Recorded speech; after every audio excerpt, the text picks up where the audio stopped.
of federal secrets will come to order. Welcome, everyone. I request unanimous consent that Mr. Biggs of Arizona and Mr. Ogles of Tennessee are waived on into this hearing for purpose of questioning.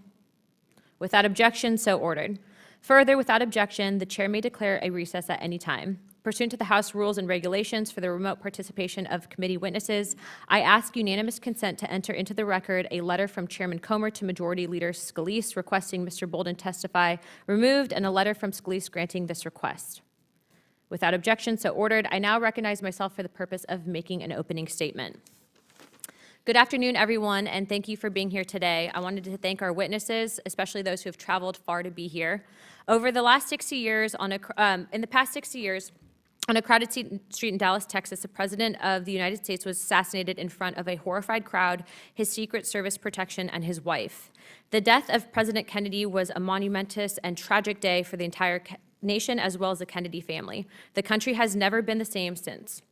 Compounding that tragedy, however, has been the over 60 years of half-truths, deception, and outright lies that the federal government has offered regarding the details of that day and the events surrounding it.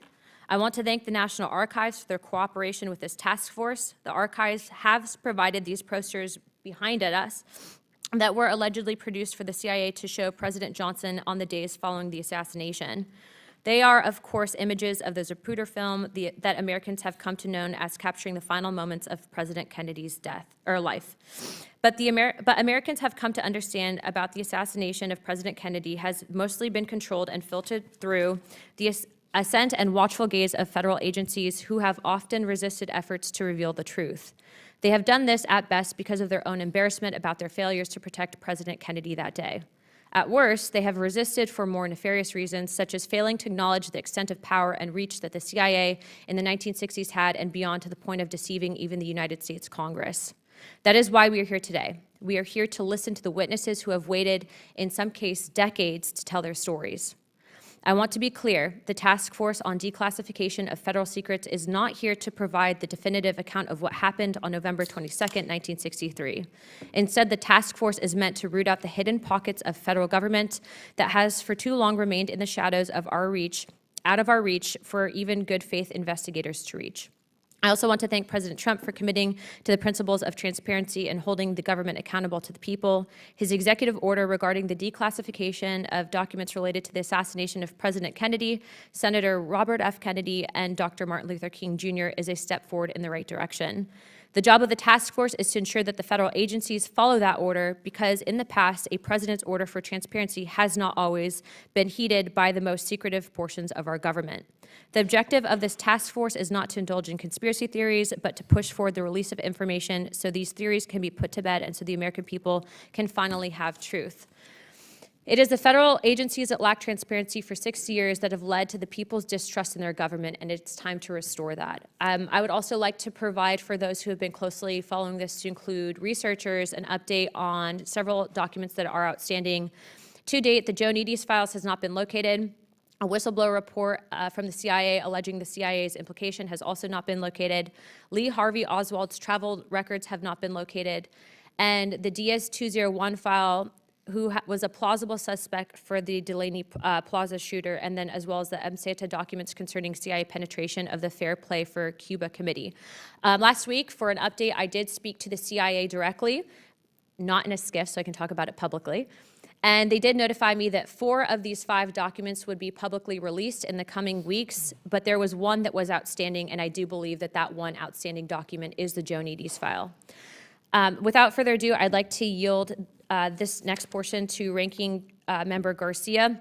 And then also, prior to that, we also had requested footage from NBC. They gave us something like 20 hours of footage, all of which was not the Wegman footage that we had asked for. So we are kindly asking NBC to reassess their archives and produce that documentation. Without further ado, Ranking Chairman Garcia. Thank you. Thank you, Chairwoman Luna. I want to note, first, thank you to the witnesses that are here. Now, as the task force continues its work, we need to continue to follow the facts and provide transparency for the American people. I think we can all agree that this task force was not set up to chase conspiracy theories, and I'm glad, of course, to have Chairwoman Luna reiterate that. It's responsible, though, for us to focus on declassification of historical records, and that allows, as we all know, the public to gain a better understanding of the past, can restore trust in our institutions, and ensures accountability in our shared government. Now, on March 18, 2025, the National Archives and Records released more than 77,000 pages related, of course, to the November 22nd, 1963 assassination of President Kennedy. Now, we know that many of these documents, most in fact, were already in the public record, but continued work to make the documents more accessible is important and valuable. Now, over the past several decades, our government has collected and released almost 6 million pages of documents consistent with President John F. Kennedy and the Assassination Records Collection Act of 1992. Now, together, we should push back on decades of overclassification relating not to just the JFK assassination, but a variety of subjects. We should be very clear, and it should be done in a bipartisan way, that the FBI and the CIA of the 1960s were deeply flawed institutions. And while they have taken lessons from their past trespasses, there is no question that they have continued to often overclassify information, often out of an unnecessary abundance of caution. And it's also important to note that the FBI and CIA did harm in numerous areas over the last few decades, particularly when you look at the time of the civil rights movement. Now, transparency is how we ensure accountability and trust. The American people have the right to know as much as possible about what our government does and how our tax dollars are spent in a way that doesn't, of course, interfere with national security. Now, I understand the interest in a second hearing on President Kennedy's assassination, but I hope our task force can continue to work in a bipartisan way on the many other topics under its purview that are also important to the public. Now, as we hear testimony from our witnesses today, I want to make sure that we remember that President Kennedy's assassination is more than a historical event. It was also a human tragedy. President Kennedy was a husband, a father, a brother, and a son. Revisiting and relitigating a tragic killing is also painful for the real people that were impacted and for the family, and I think it's important to uplift that. We should be respectful and responsible as we work to address the public's questions about this tragedy, and we know that President Kennedy's legacy has made America the country that it is today. Now, at a time when we're looking, of course, and the majority is pushing for tax cuts, oftentimes for the wealthiest, we need to remember that President Kennedy believed in a society where Americans took care of one another. He fought to expand and lay the groundwork for the program, which of course became Medicare, which was enacted under President Johnson. He, of course, was a huge proponent of advancing civil rights, and President Kennedy proposed the Civil Rights Act, which became a landmark law in 1964. He supported the courts and the rule of law, which we know that President Kennedy worked tirelessly to enforce, of course, courts, support courts, and orders, even sending U.S. Marshals and the National Guard to desegregate the University of Mississippi. Social Security was also critical to President Kennedy. He worked to expand Social Security to increase benefits and cover more people with disabilities. President Kennedy, over and over again, of course, believed that government could do big things. He invested in scientific discovery and challenged us to put a man on the moon. We know, and he knew, that our country was strongest as a global leader fighting for freedom and democracy. He believed in working through our alliances. And I want to make sure that the family also knows that we will work and always work to uplift President Kennedy's legacy and what he left for this country and his community. It's important that we follow the facts and that we work to continue and declassify oftentimes things that have been overclassified by particularly the FBI and the CIA in the past. And thank you, and I yield back. Thank you, Chairman Garcia. And if it's okay with the chairman, I'd like to allow our witnesses to give more detail in the testimony, so if they go over the 5 minutes. How it works typically is with the opening statements, you're usually allotted a certain amount of time, but given the nature and context of this hearing, take your time, no one's in trouble. We want to hear your story for historical purposes and significance, so just take your time. You're not under any pressure. Our witnesses here today are pretty historical. Joining us via Zoom, we actually have Mr. Abraham Bolden. Mr. Bolden was an agent with the U.S. Secret Service appointed by President Kennedy in 1961. And sir, we want to thank you very much for attending today. We are very happy that you are here. We also have Dr. Dawn Curtis. Dr. Curtis was a resident in oral and facial surgery at Parkland Hospital in Dallas. And at 12:45 p.m. on November 22nd, 1963, he was actually in the trauma room 1 attempting to save President Kennedy's life. He is joining us today in person. Dr. Judge Tunheim, Mr. Tunheim is currently a federal district judge in Minnesota, but previously served as President Bill Clinton's chair of the Assassinations Record Review Board, as well as Mr. Hardway. Mr. Hardway was an investigator with the Select Committee on Assassinations of the House of Representatives, as well as Ms. Mr. Douglas Horne. Mr. Horne was a staff at the Assassination Record Review Board, and then as well as Miss Alexis Koo. Ms. Koo is a presidential historian and senior fellow at New America. Pursuant to the Committee on Oversight and Government Reform Rule 9, the witnesses will please stand and raise your right hand. Sir, Dr. Curtis, you can sit, but please raise your right hand, sir. Yeah. Do you so solemnly swear and affirm that the testimony that you are about to give is the truth, the whole truth, and nothing but the truth, so help you God? Thank you. Let the record show that the witnesses have answered in the affirmative. The task force certainly appreciates you for being here today, and we look forward to hearing your testimony. Let me remind you and the witnesses that we have read your written statements and that they will appear in record in full. And as an accommodation, because of the historic nature of this testimony, please also be ensured that you will not be rushed for your opening statements, but try to keep it around 10 minutes if possible.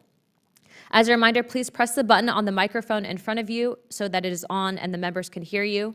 When you begin to speak, the light in front of you will turn green. After 9 minutes, the light may turn yellow, and when the red light comes on, that means your time is up, but we will not be gaveling you out, so please take your time. I now recognize Mr. Bolden to give an opening statement.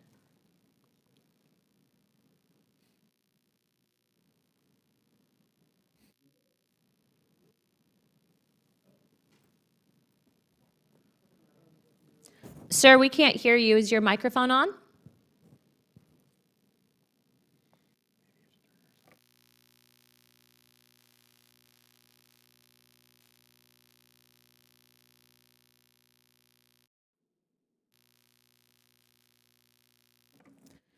We still can't hear him.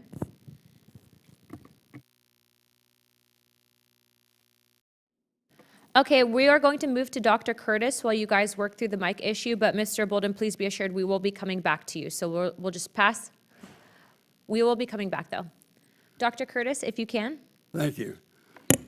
My story begins when I left my office to go to get something to eat before I did surgery. And to do that, I had to go by the emergency room. And when I went by the emergency room, a policeman came out of the door into the emergency room, grabbed my shoulder, and he said, "Are you a doctor?" Can everybody hear? Yes, sorry, Dr. Curtis. Mr. Bolden, we can hear you now. Your microphone's working, but Dr. Curtis is doing their opening statement. So if you could just pause real quick and then put yourself on mute. Thank you. Dr. Curtis, please continue. All right.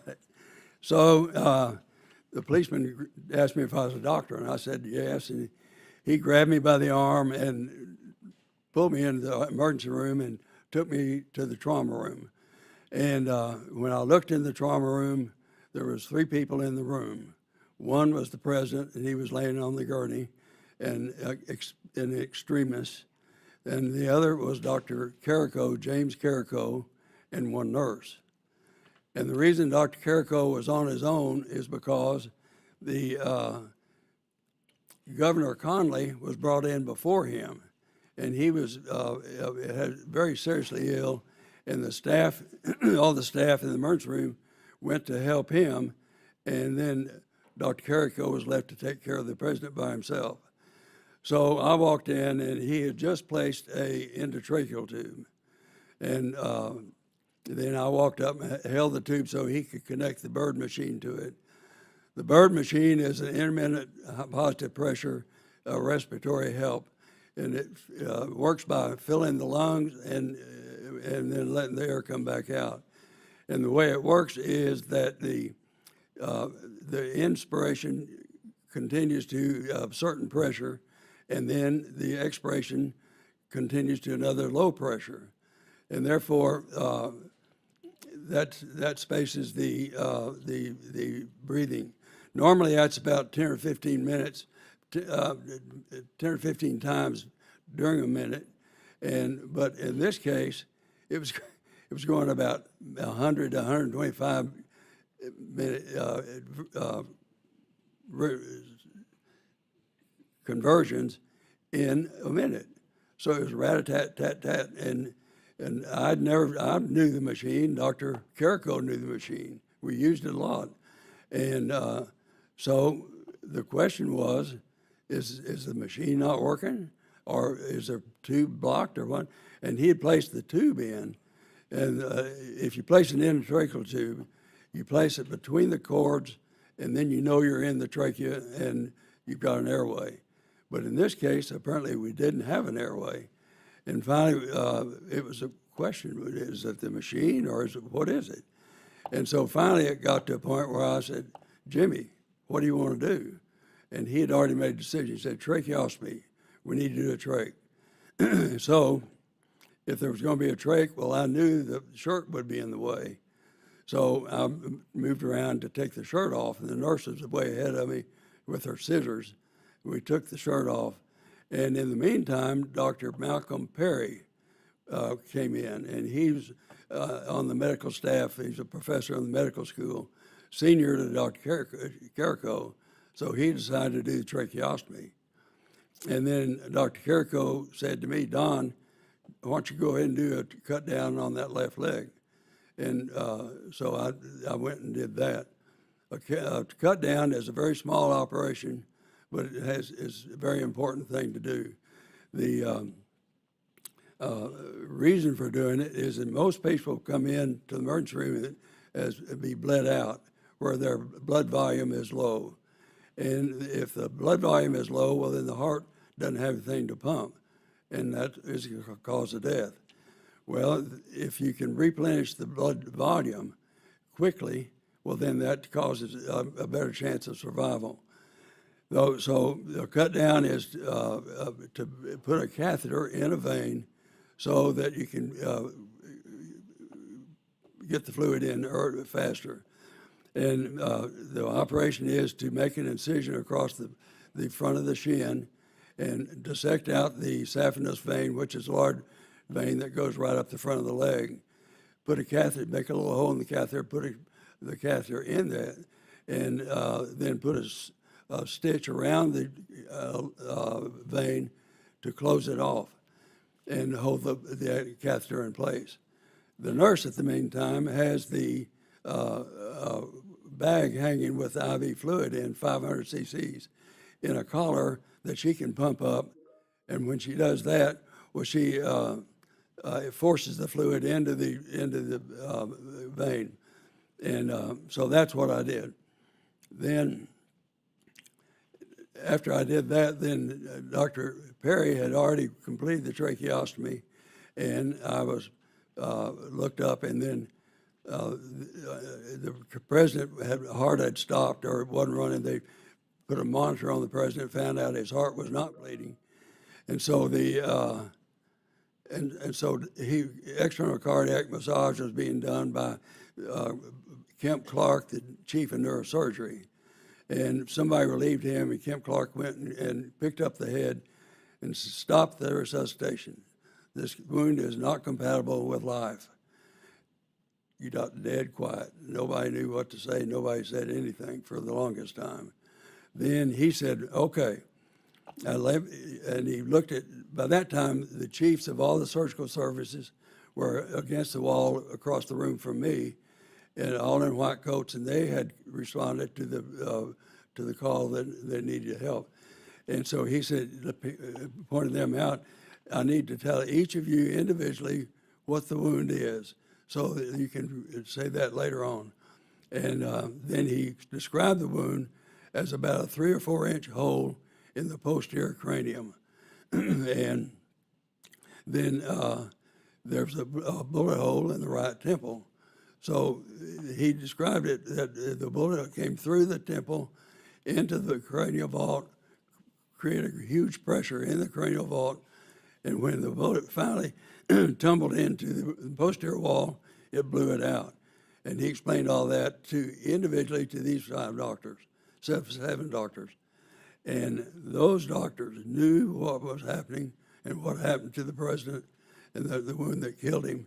And they never were called by the Warren Commission. So that didn't work. And so after that, I stood there and I couldn't leave because Mrs. Kennedy was to my right and I couldn't get past her. So I had to just stay there for a while. But then eventually everybody left, and I went around to look at the wound, and I couldn't see it was laying on the pillow, but I could see where it was. Then I left there and went into an adjacent room.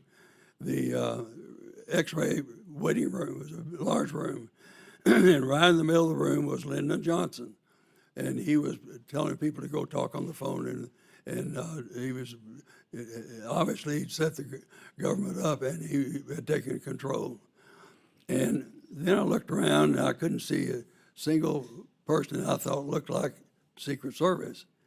I couldn't see any weapons that were protecting him, and so I was a little uncomfortable being there myself, because at that time we had no idea what was going on with our government.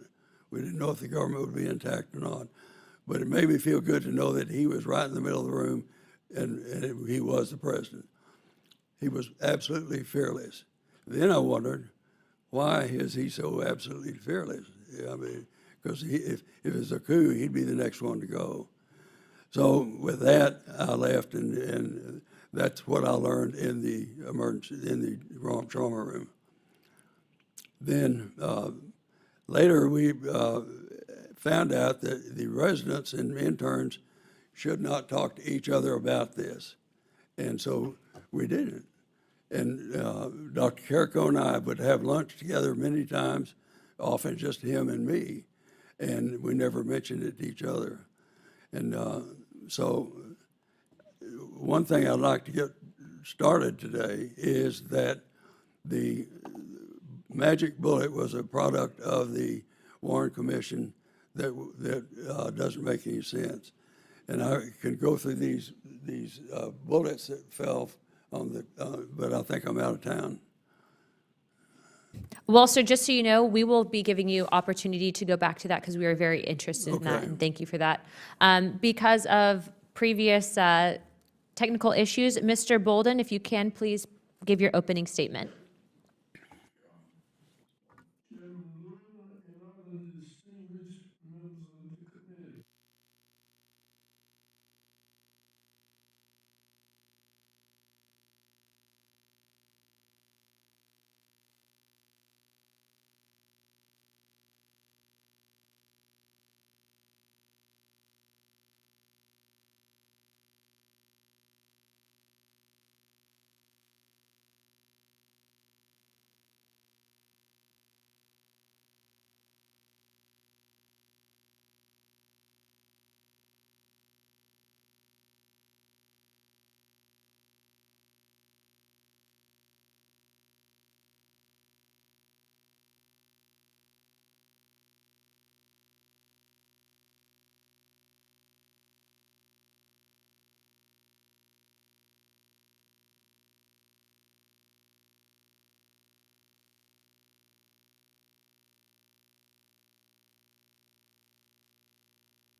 the only agent there to take control of the situation.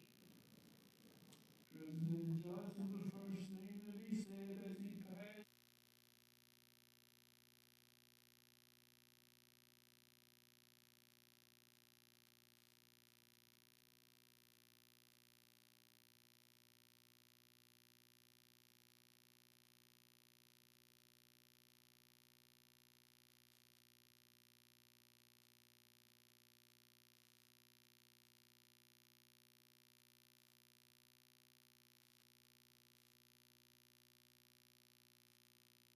Distinguished every word that they said. But when Johnson left the Oval Office, he first wanted to know who I was, standing by the Oval Office door.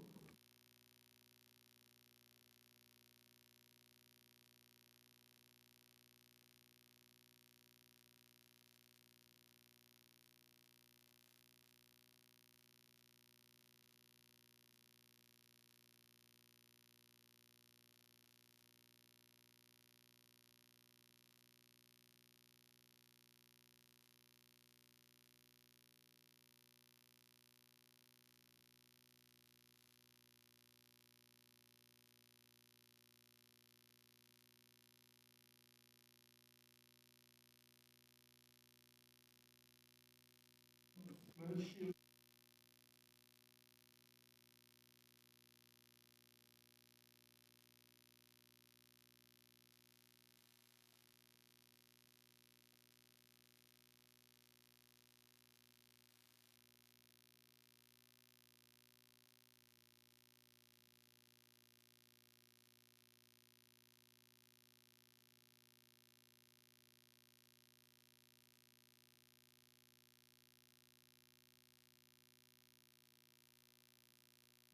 Mr. Bolden, if you can for a moment, we actually have some questions in regards to your testimony. So is it okay if we move to some of the other witnesses for opening and then come back to you with specifics on your experience?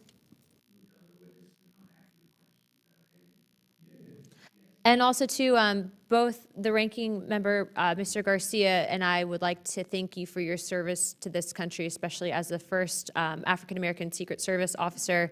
Your sacrifice for this country and your service to this country does not go unnoticed, so we applaud you, sir. Thank you, sir. Now, I would like to recognize Mr. Hardway for an opening statement. Thank you. For the past 62 years, the Central Intelligence Agency has actively and continuously obstructed the investigation of the assassination of President John F. Kennedy with no consequences for their actions. 10 years ago, the CIA's official historian admitted that the CIA had hid information from the Warren Commission during its investigation. The CIA stonewalled the Senate Select Committee to study governmental operations with respect to intelligence activities, the Church Committee. The CIA was not forthcoming with the Rockefeller Commission. The CIA misled and slow-walked the Assassination Records Review Board. James Angleton's preferred method in dealing with the Warren Commission was to, quote, wait them out.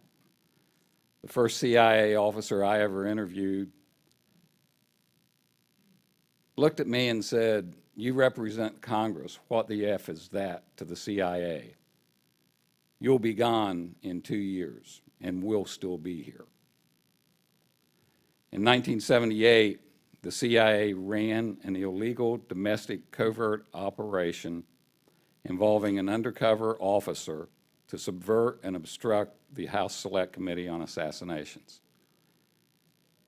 That officer served undercover. That terminology is the terminology the CIA used to describe his assignment working with the Select Committee in a statement that their representative made under penalties of perjury in a lawsuit in 2005. I personally experienced the CIA's obstruction of the HSC investigation and can testify firsthand about what happened. In 1977 and 1978, I was employed as a researcher by the Select Committee, and I have submitted a detailed 17-page description of what happened then and since then, which I hope you will read.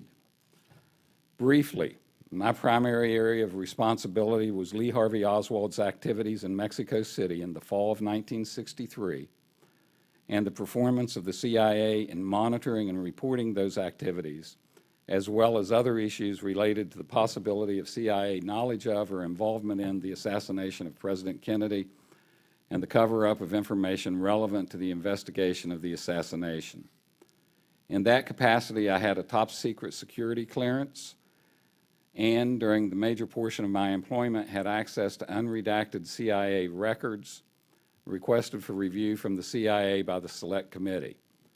Implicit in the focus of my work was the issue of whether the evidence from Mexico indicated any operational connection between Oswald and the CIA.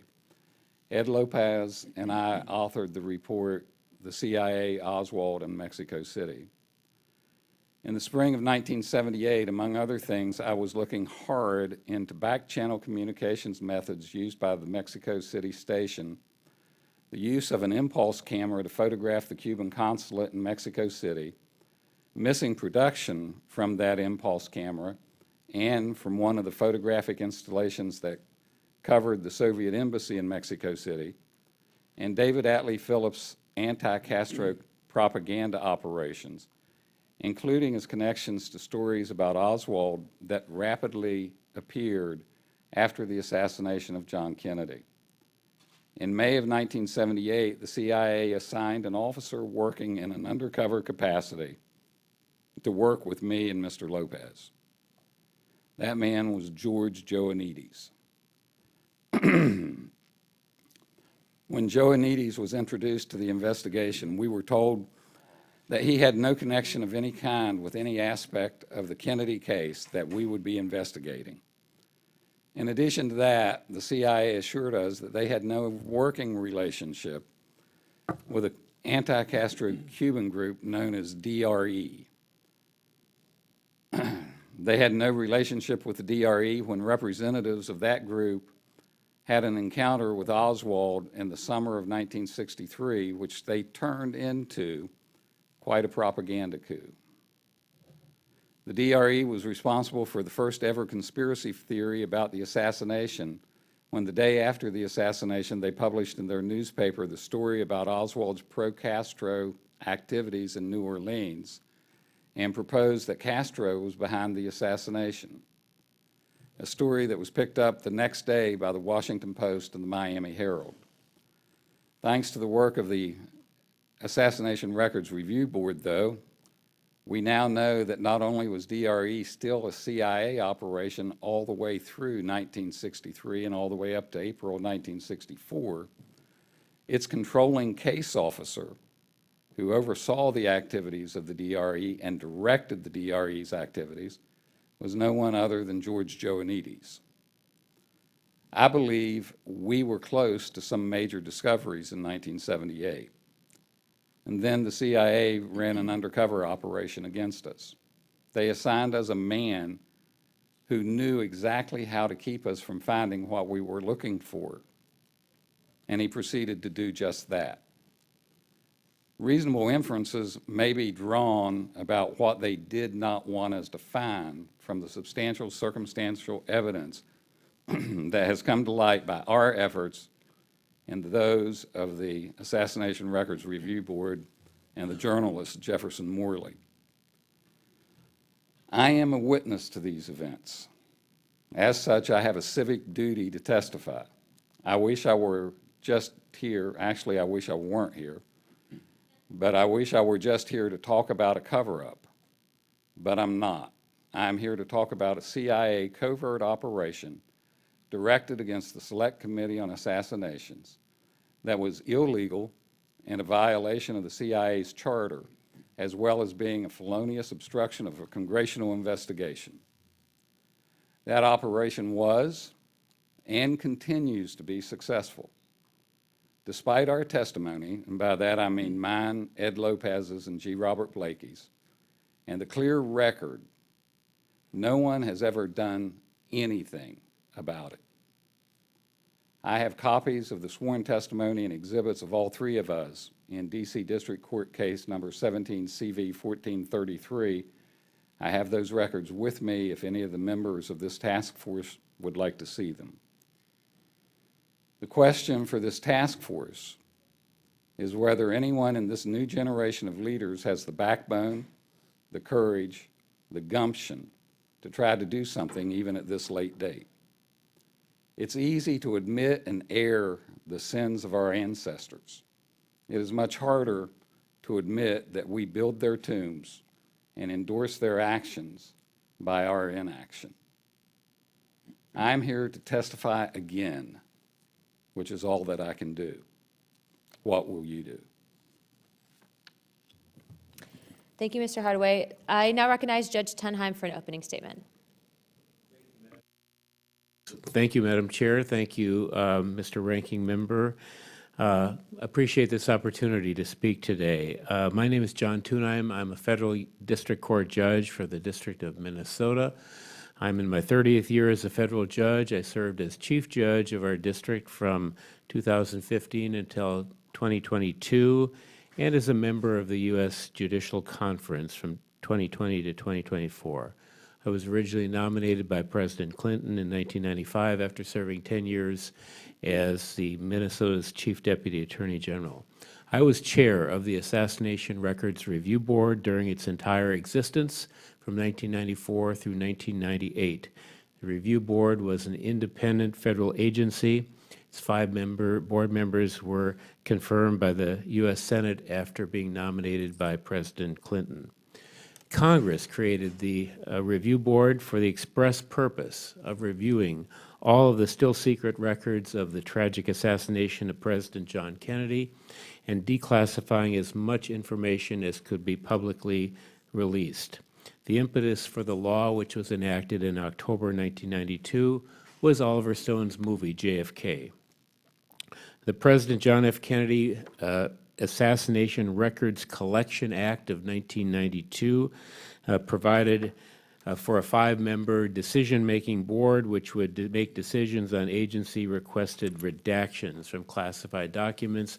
We had declassification authority. The first time and maybe the only time an outside group had that authority.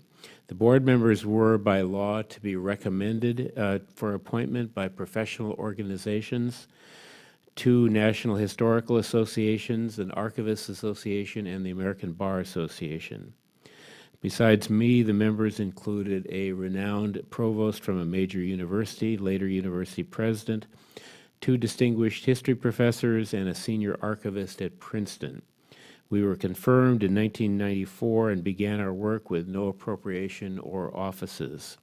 We worked out of the National Archives for a time until I was able to secure some funding from the White House to get us started before Congress could provide an appropriation.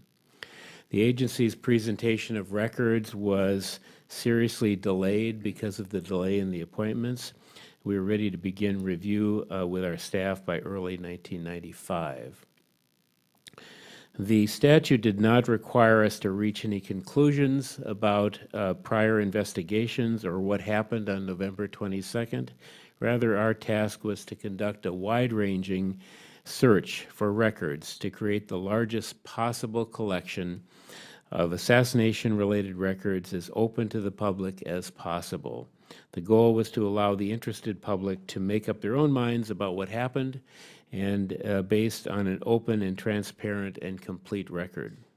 The congressional mandate, and this is important, it stated that the records relating to the assassination would, quote, carry a presumption of immediate disclosure, and, quote, only in the rarest of cases is there any legitimate need for continued protection. This is Congress in 1992. Congress defined the term assassination records broadly and indicated that the review board could further define the term assassination record, which we did. So in June of 1995, our definition was that any record that was reasonably related to the assassination would be an assassination record subject to the board's jurisdiction. and we included all records collected by government agencies in conjunction with any investigation or analysis of or inquiry into the assassination of President Kennedy. We developed detailed guidelines for agencies to follow, and agencies did have the right to appeal our decisions directly to the President. We were authorized to redact words. We did not ever redact entire documents. That the agency proved by clear and convincing evidence, that was a standard, that the harm of disclosure outweighed the public interest in the document in 4 categories: national security, intelligence gathering methods, personal privacy, or methods of protecting the President. That was it. We held many public hearings, experts conferences around the country, in addition to our private meetings to discuss our decision-making. We also tried to clarify unclear evidence where we could, digitalizing autopsy materials and analyzing them, and deposing the autopsy physicians. We also gathered artifacts, including photographs and film, clothing, and other artifacts. We had limited time to do our work, which was not enough time. We were granted just 1 more year by Congress, so we had a total of 3 years. We began to lose staff as we approached the end of our mandate. In all, the board issued over 27,000 individual rulings. These were decisions on requests by agencies to protect information. Most redacted information had release dates attached to them. We made it easy for the researchers to determine whether a redacted name appeared in different locations so that they would know it was the same person. There were a further 33,000 consent releases, which essentially means that the agency saw the handwriting on the wall and released the documents directly, since we were likely to order release. When we finished, there were nearly 5 million pages at the National Archives. We made the decision early that we would not protect any information directly related to the assassination because of the high level of public interest. By 2017, when the last records were to be released under the Act, there were probably not more than 1,500 review board redactions that were remaining. The Act was clear in stating that despite the review board wrapping up its work in 1998, the Act was to continue in effect, which meant that agencies had the obligation to continue to present information. Most of the redactions now in the documents are within documents never shown to the review board, but were transferred to NARA at a later time. Agencies largely complied with the mandate to present records to the review board. However, there were many delays and denials with records that we specifically requested, and there were many skirmishes along the way. It does not take a rocket scientist to realize that agencies were awaiting the end of our 3-year mandate. The first 500 or so adverse disclosure decisions we made in FBI records were appealed to the President, and the appeals were dropped when White House counsel, former judge, and Representative Abner Mikva told the FBI to drop the appeals because President Clinton would deny all of them. FBI staff was helpful to us, but I'm now seeing records in the new releases that were not disclosed to the review board. The CIA was cooperative and processed many documents with us, but we never received much of what we specifically asked for.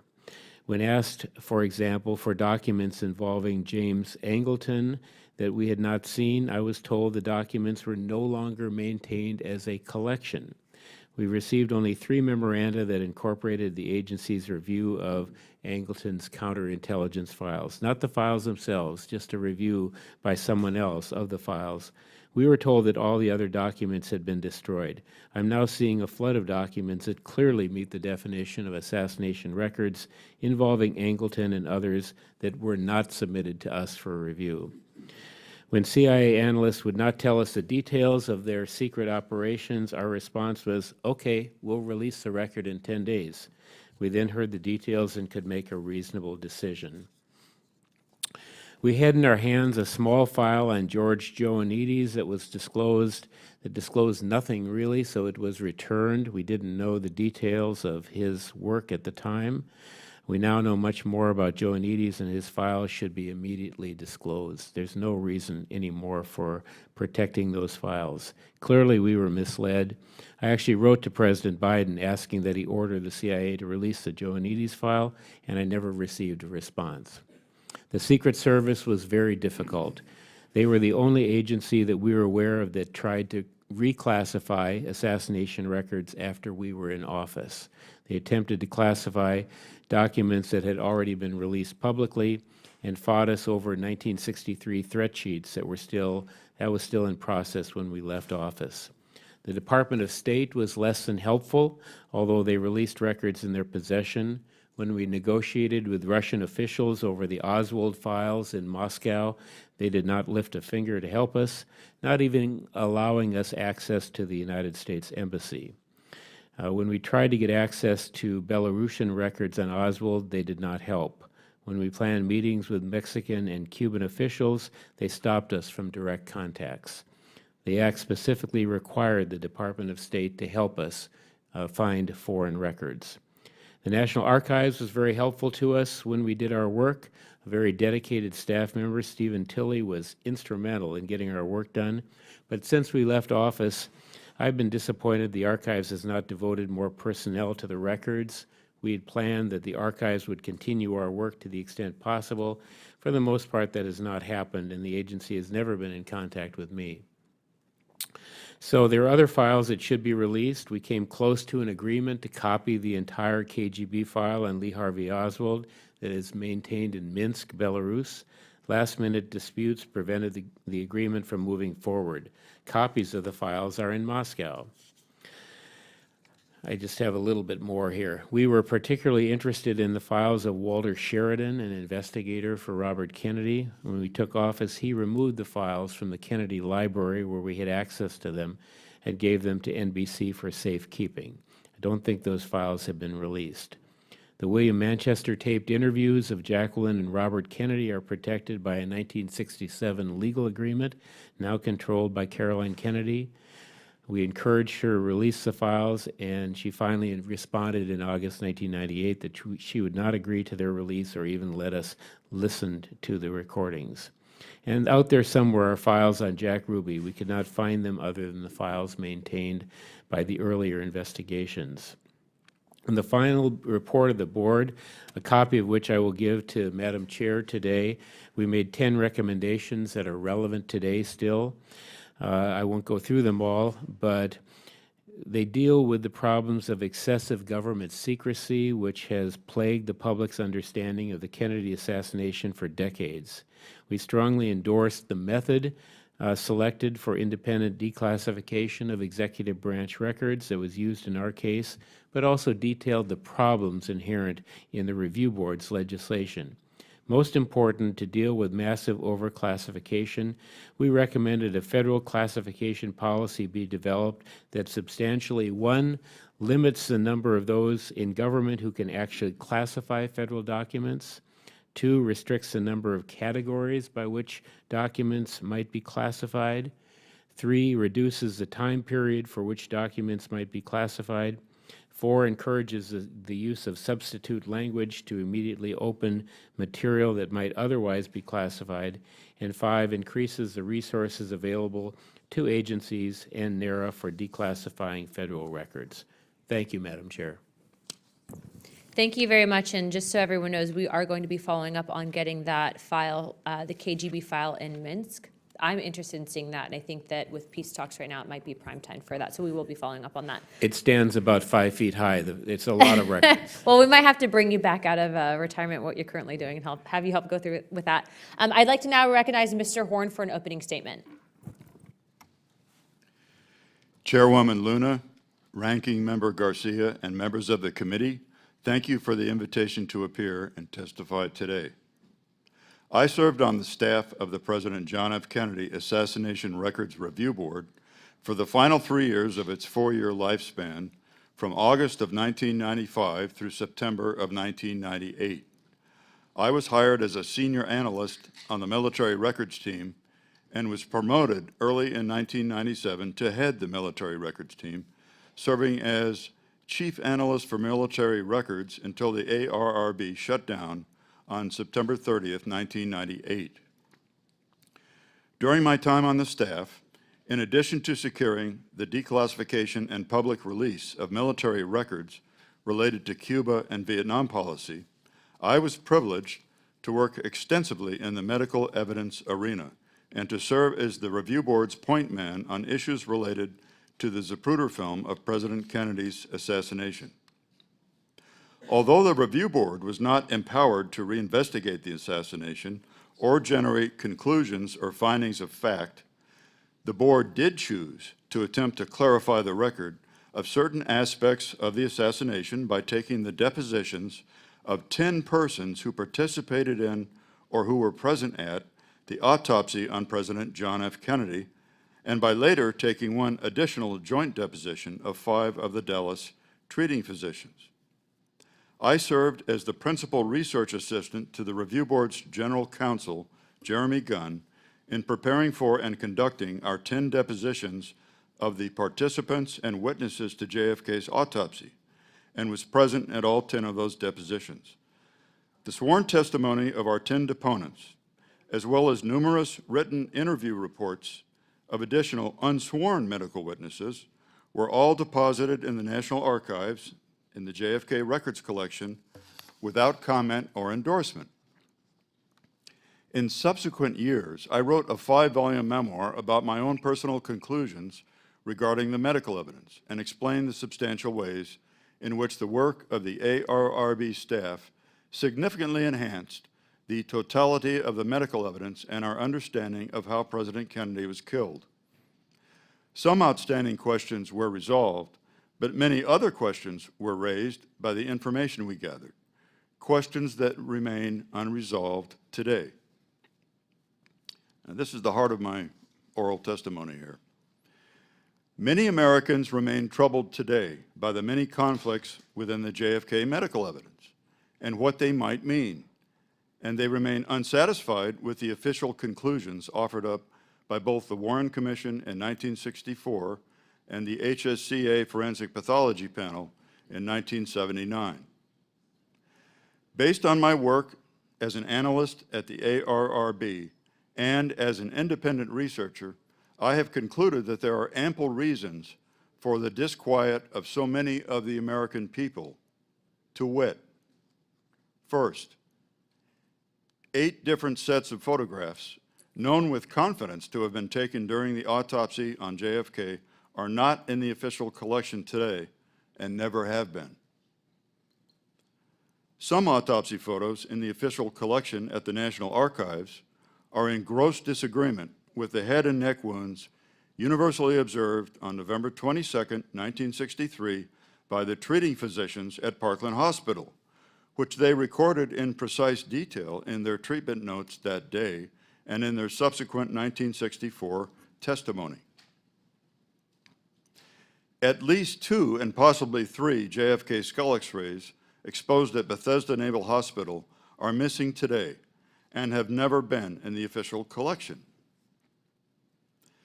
The science of optical densitometry reveals that all 3 surviving skull x-rays are not originals, but rather are altered copy films. 2 highly qualified and respected MDs who were granted repeated access by the Kennedy family to the autopsy photographs and x-rays in the deed of gift collection at the archives both agree that the extant JFK skull x-rays reveal unambiguous and clear evidence of 2 headshots fired from in front of the president, contrary to the findings of the Warren Commission and the HSCA. The JFK skull x-rays actually reveal a total of 3 headshots, 1 from behind and 2 from the front. The so-called Harper fragment of skull bone, a crucial item of evidence signed for by the president's military physician and photographed and x-rayed by the FBI, has been missing since late in 1963.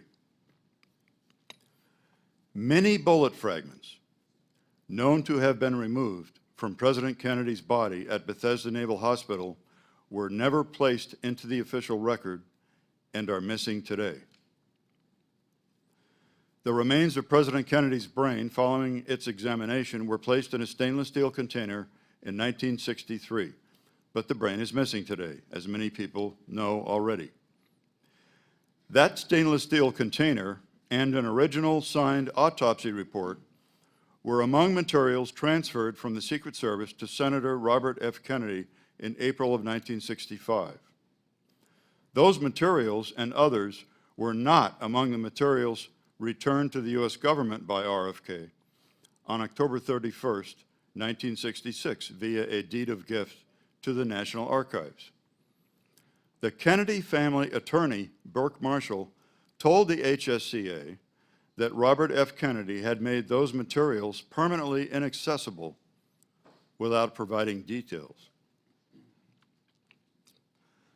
The 14 brain photographs in the National Archives today cannot be and are not photographs of John F. Kennedy's brain.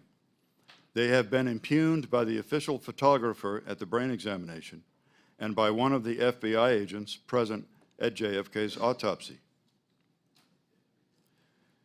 The chain of custody of President Kennedy's body prior to the start of the autopsy, shortly after 8 p.m. on November 22, 1963, clearly appears to have been broken, casting even more doubt upon the reliability of the official autopsy report. And finally, Navy pathologists arrived at 4 sets of differing conclusions about President Kennedy's wounds and how he died within the 2 weeks after his death. The official autopsy report that is now in the National Archives represents only the 4th and final set of conclusions. This fact, perhaps more than any of the others above, is patently unacceptable in the nation that prides itself as the world's greatest democracy. Moving on to a new subject. The existing deed of gift, dated October 29, 1966, that sets severe restrictions upon who can view the JFK autopsy materials and how they can be used, needs to be re-examined and lifted. It has resulted in de facto suppression of these materials. Only by having free and unlimited access to the autopsy photographs and skull x-rays can troubling and persistent questions about their authenticity be definitively and finally resolved by qualified experts. In my concluding paragraph, I wish to make a short statement about the Zapruder film of the assassination. Studies in Hollywood of the individual film frames, that is, state-of-the-art digital scans of extremely high resolution, appear to show the use of visual effects, that is, animation or artwork, to crudely and blatantly alter the image content in some key frames. To state the problem simply, the digitized Zapruder film, studied by professionals in Hollywood, does not show the massive exit wound in the rear of the head seen at Parkland Hospital and by many witnesses at Bethesda during the autopsy, because it has been blacked out. And yet the film does appear to show head wounds not seen at Parkland Hospital. We now know that rather than spending the entire weekend following the assassination in Chicago at the Life printing plant, as was originally claimed, the Zapruder film actually spent most of the weekend in the custody of the CIA in Washington, D.C., and at Kodak's main research and development laboratory in Rochester, New York. The attitude of one National Archives official, expressed in writing circa 2009, was that they, quote, do not ever intend to take the film out of the freezer again, end quote. This decision should be overturned, and the so-called purported original film should be made available for appropriate inspection by qualified film professionals from the motion picture industry and academia, and by that I mean film schools, so that questions of authenticity can be definitively resolved. I've provided many additional details in my written testimony, and I request that they be included in the congressional record. Thank you very much. Thank you, Mr. Horne, and they will. Ms. Coe, if you can please provide opening statement. Thank you. Thank you, Madam Chair.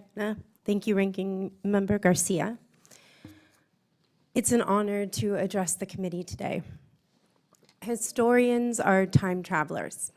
I was just in 1947 when John F. Kennedy began his first term in the House. And now I find myself here speaking to people who sit where he once sat, doing the kind of work he once did.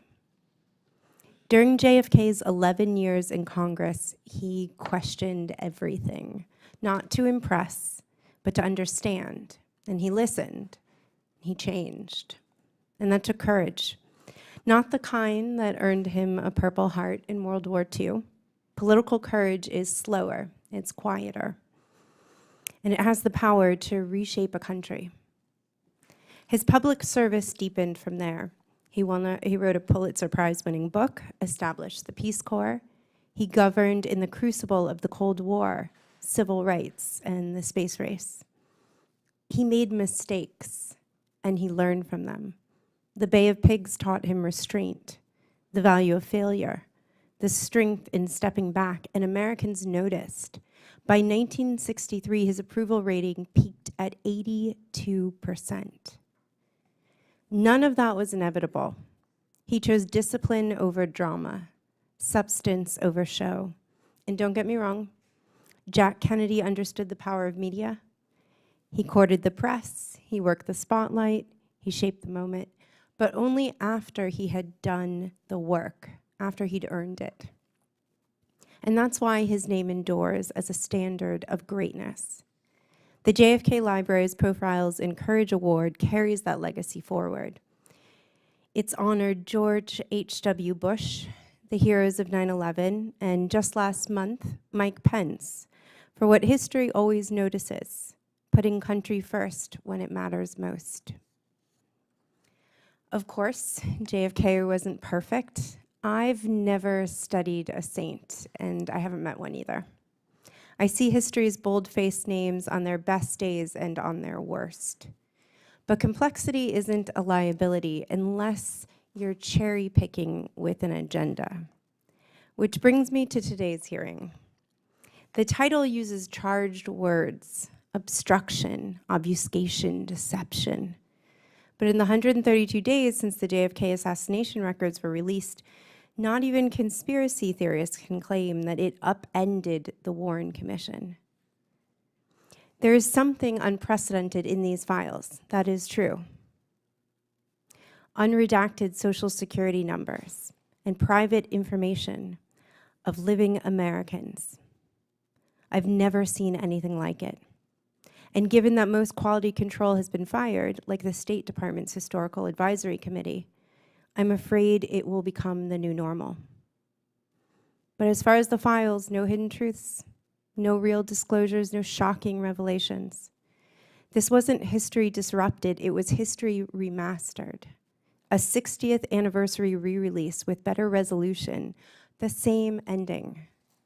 And surely this resonates with a Congress that vigilantly protects its own records. You've preserved the right to classify your office's documents as private property. They will never be public if you don't want them to. I hope we can talk about public trust today and what happens and how this appears to fit into a larger pattern. The Kennedy Center is no longer bipartisan. The Rose Garden has been stripped of its historic character. U.S. aid was gutted. Taken together, it's hard not to see this as an attempt to reduce a consequential leader to a grotesque spectacle. His legacy defined by how he died and not what he did.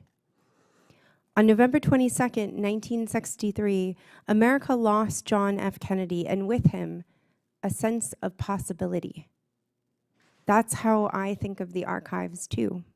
They are crammed with untold stories, ones we truly do not know about. What an opportunity for the president, by default, our historian-in-chief, and by great good luck, in office as America approaches its 250th anniversary. But instead, tragedy begets tragedy.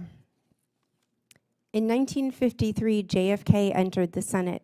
A year later, his colleagues censured Joseph McCarthy. Kennedy rose as McCarthy fell, a reminder that Americans tire of reckless spectacle, division, demagogues.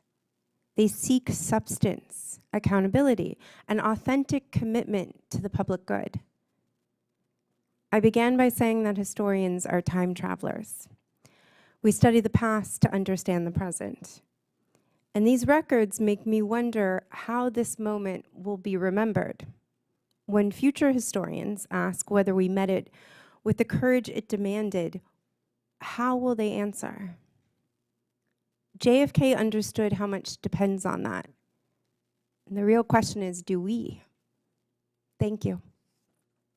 Thank you. I'd like to now recognize the gentleman from Arizona, Mr. Biggs, for 5 minutes.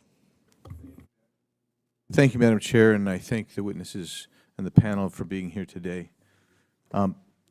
So I have questions, I think, for most of you, and I need a quick response if I can, but for me first, I will ask ultimately of all of you the question, why? Why did this move the way it did? So, Dr. Curtis, you observed the back of President Kennedy's head. You saw an exit wound. And you said that didn't align with the theory that Lee Harvey Oswald acted alone in shooting President Kennedy. Is that fair to say? I wish I could hear you. Oh, sorry. I'll speak up. All right. I'll try to be louder. You indicated that you had no doubt that the wound that you observed to the back of President Kennedy's head was an exit gunshot wound. Is that fair? Yes. And you concluded after review that it did not align, his wound did not align with the theory that Lee Harvey Oswald acted alone in shooting President Kennedy. Is that true? Yes. And I guess you struggle to this day to understand the Warren Commission's theory about the president's shooter and how it seems to have discord with what you actually observed that day. Is that fair to say? Yes. Thank you. Mr. Hardway. So you have indicated that you essentially were the subject of a covert operation as you served on the House Select Committee on Assassinations. Is that fair to say? The CIA called it a covert assignment. And that was from, and I can't get his, Mr. Joanides? Joanides, yes. Joanides. And you've called on the release of Mr. Joanides' file to the public. Is that fair to say? That's fair. And so I would actually echo that call to the chair that we see if we can get Mr. Joanides' file released. And I'd like to continue on this. I only have 2.5 minutes, but I have to get to the ultimate question. Why? Why did the CIA intervene with Mr. Hardway, with Mr. Hardway's review? Why were documents altered? Why was the Zapruder film removed and not brought back in its original documented form? Why? And so I'm going to ask you, if you can answer that, you would probably solve what Ms. Coe referred to as trust. There is a massive amount of skepticism about our federal government, and I think you can directly trace it back to this event. And so I want to know why, and I think that's what all of America wants to know. We can kind of get a feeling for what happened, but we all want to know why it happened the way it did. Why was there this mastering, this control of all of this operation? So I'm going to start with you, Mr. Horne, and then go down to each one of you. And then I have a list of documents that I think need to be released, Madam Chair. Mr. Horne.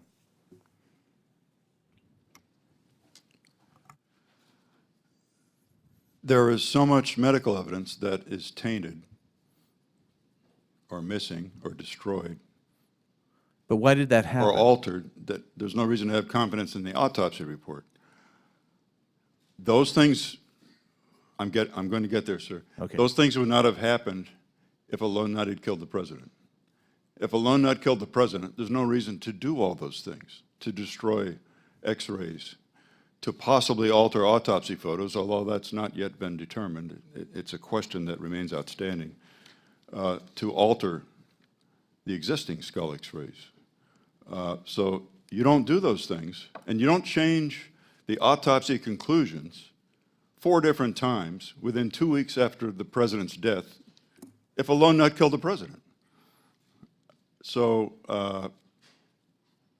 it's clear to me that the government, these are my conclusions after years of study, it's clear to me that the government was trying to manage what story it could sell to the American people.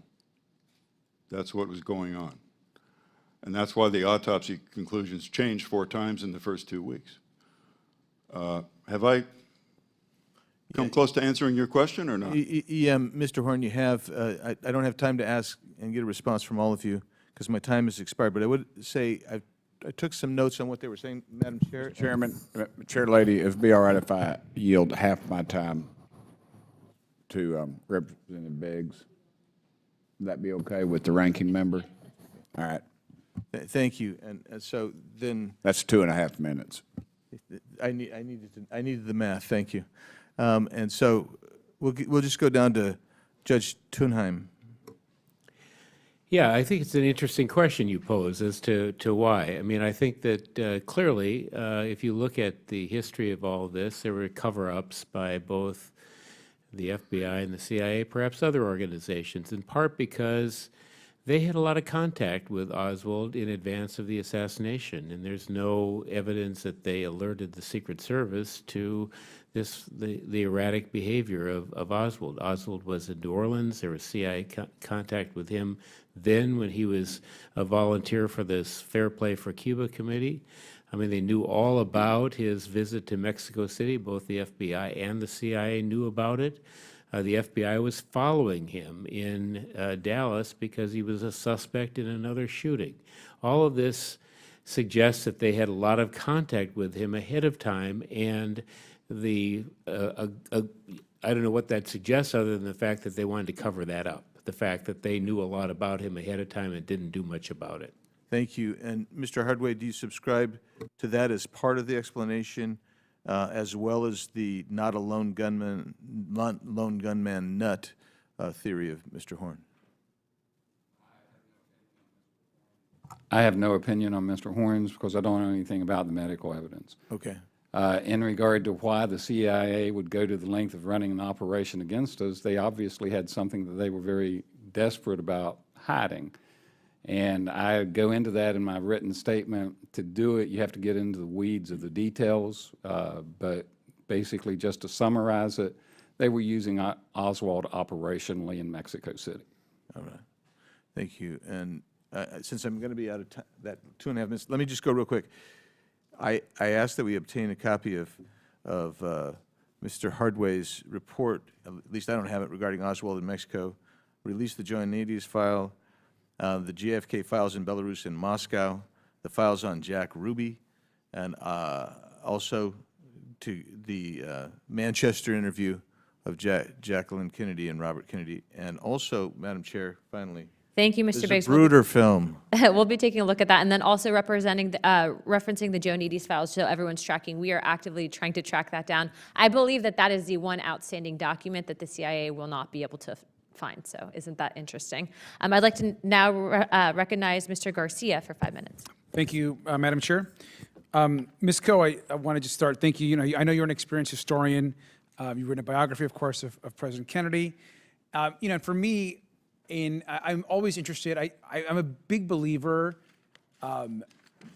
in the notion that the FBI and the CIA, particularly in earlier versions, have been and overclassified an enormous amount of information, not just on the topic of President Kennedy's assassination, but just throughout the government. And there's a lot, I think, to criticize those agencies and a lot that the American public should be concerned with in the way they have influenced and tried to influence American policy and world events throughout the decades. I think that part is clear.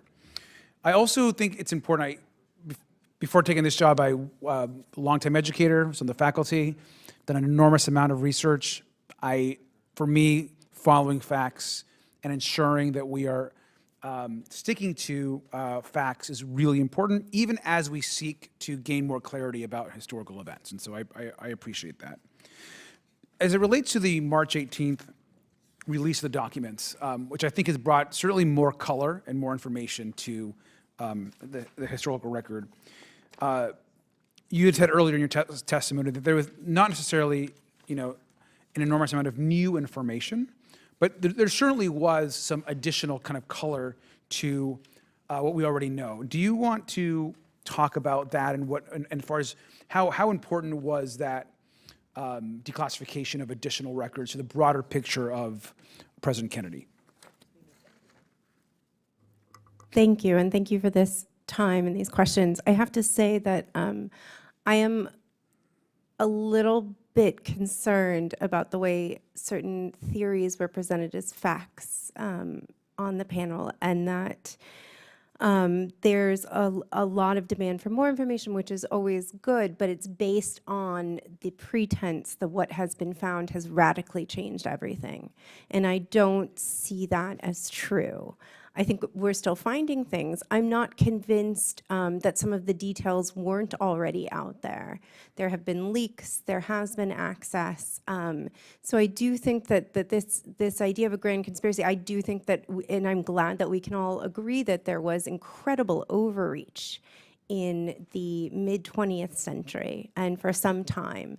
And there are wonderful books on Hoover that give greater color to that and background that have made contributions. And in particular, I think last year or the year before, there was a biography called G-Man by a professor named Beverly Gage, and that was excellent. What I find to be an interesting disconnect here is that there is so much concern about cover-ups with the CIA when it comes to Kennedy. And I don't see that same concern being translated to Martin Luther King and to his records. It feels like Hoover 2.0. And in that case, in the case of MLK, we do know that there's actually a historical precedent. The FBI mounted illegal surveillance. There was character assassination. And Ms. Coyne, and I think just to Yes. for time, and just so you know, there also is a lot of interest, I know, from members of the committee on both sides of the aisle on what you're discussing. I want to go to, before I go to Judge Tunheim, because I also am in a similar place where I feel that, my researcher brain is very much, I agree. I don't know that the release of the documents presented any sort of groundbreaking new information. Certainly added color and more rounded out kind of what we already know. But I want to just caution us in not using what was released as a kind of jumping off point to additional conspiracies, right? Now, I think there are valuable questions, and I respect members of this committee that are looking to get certain questions answered, that there's a lot of concern in the public. And there is public interest in this. I mean, there is no question in that. And so I respect that. But I also value that we stick to what we know. Certainly if there are questions that lead us in a different direction, we'll follow those, but I think that's really important. Judge Tunheim, I just also want to ask you, just similar to what I asked Ms. Coe, do you think that this release of the records that just happened has added any substantial new information to what we already know? I think any release of records gives you more color, more pieces of the puzzle, so to speak. And I think this has been very interesting. I haven't had a chance to look through a lot of the materials, but a lot of the materials that have redactions in were materials we never saw. So they weren't shown to us before. So I think that is significant that there are documents being released there. I don't see any answers, any new answers to any of the old questions here, but it's filling out the record more. And I'd like to see a time when everything has been released, unredacted. It's 60-some years since the assassination. The assassination was closer to World War I than we are to the assassination. Let's release the materials, and that's my plea here, is just get everything out, let people decide what they want. Well, thank you, and with that, I yield back. Thank you, Rep. Garcia. The chair would now like to recognize Mr. Burchett for 5 minutes. Thank you, Chair Lady. Dr. Curtis, what happened when the Warren Commission called you to testify about what you knew about the JFK wounds? Dr. Curtis. Yes, sir, I'm sorry. I've got hearing aids too, so don't worry about it, brother. What happened when the Warren Commission called you to testify about what you knew about JFK's wounds?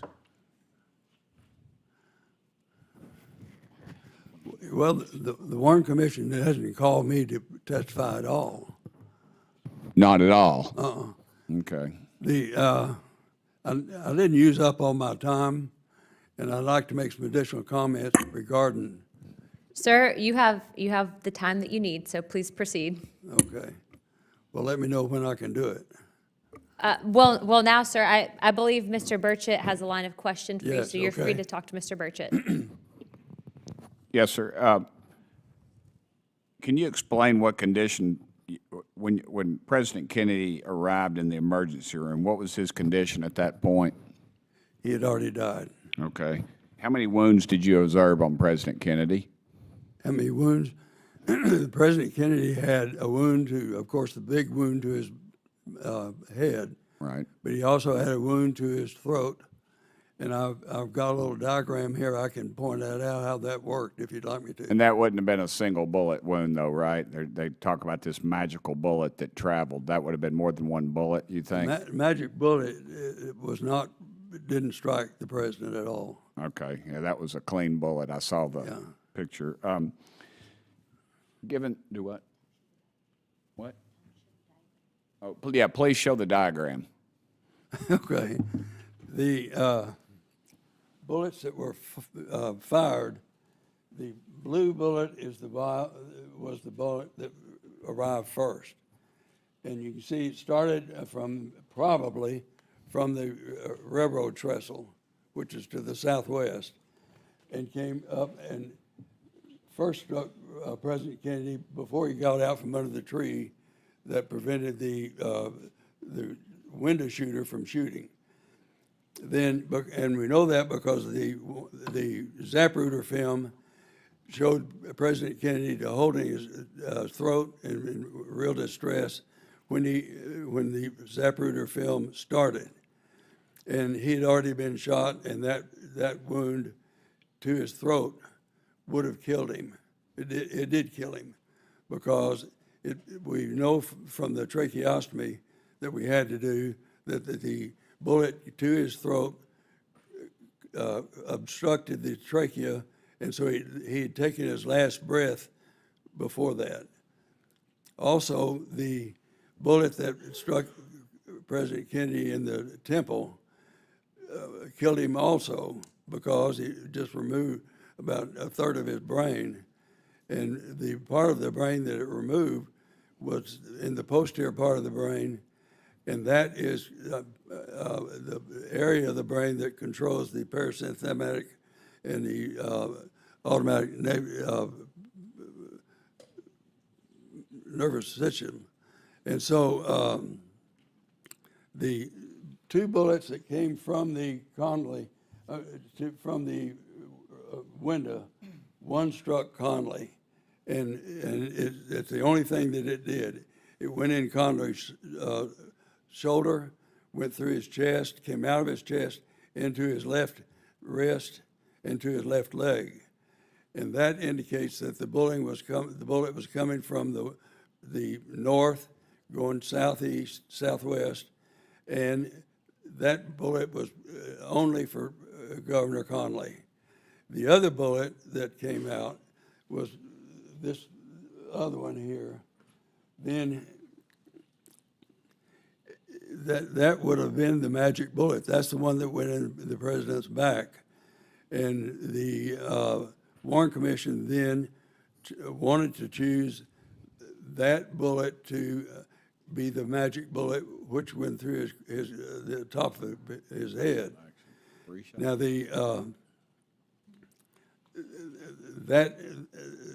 That's essentially what I wanted to say. Okay. And that was, how many bullets did you say?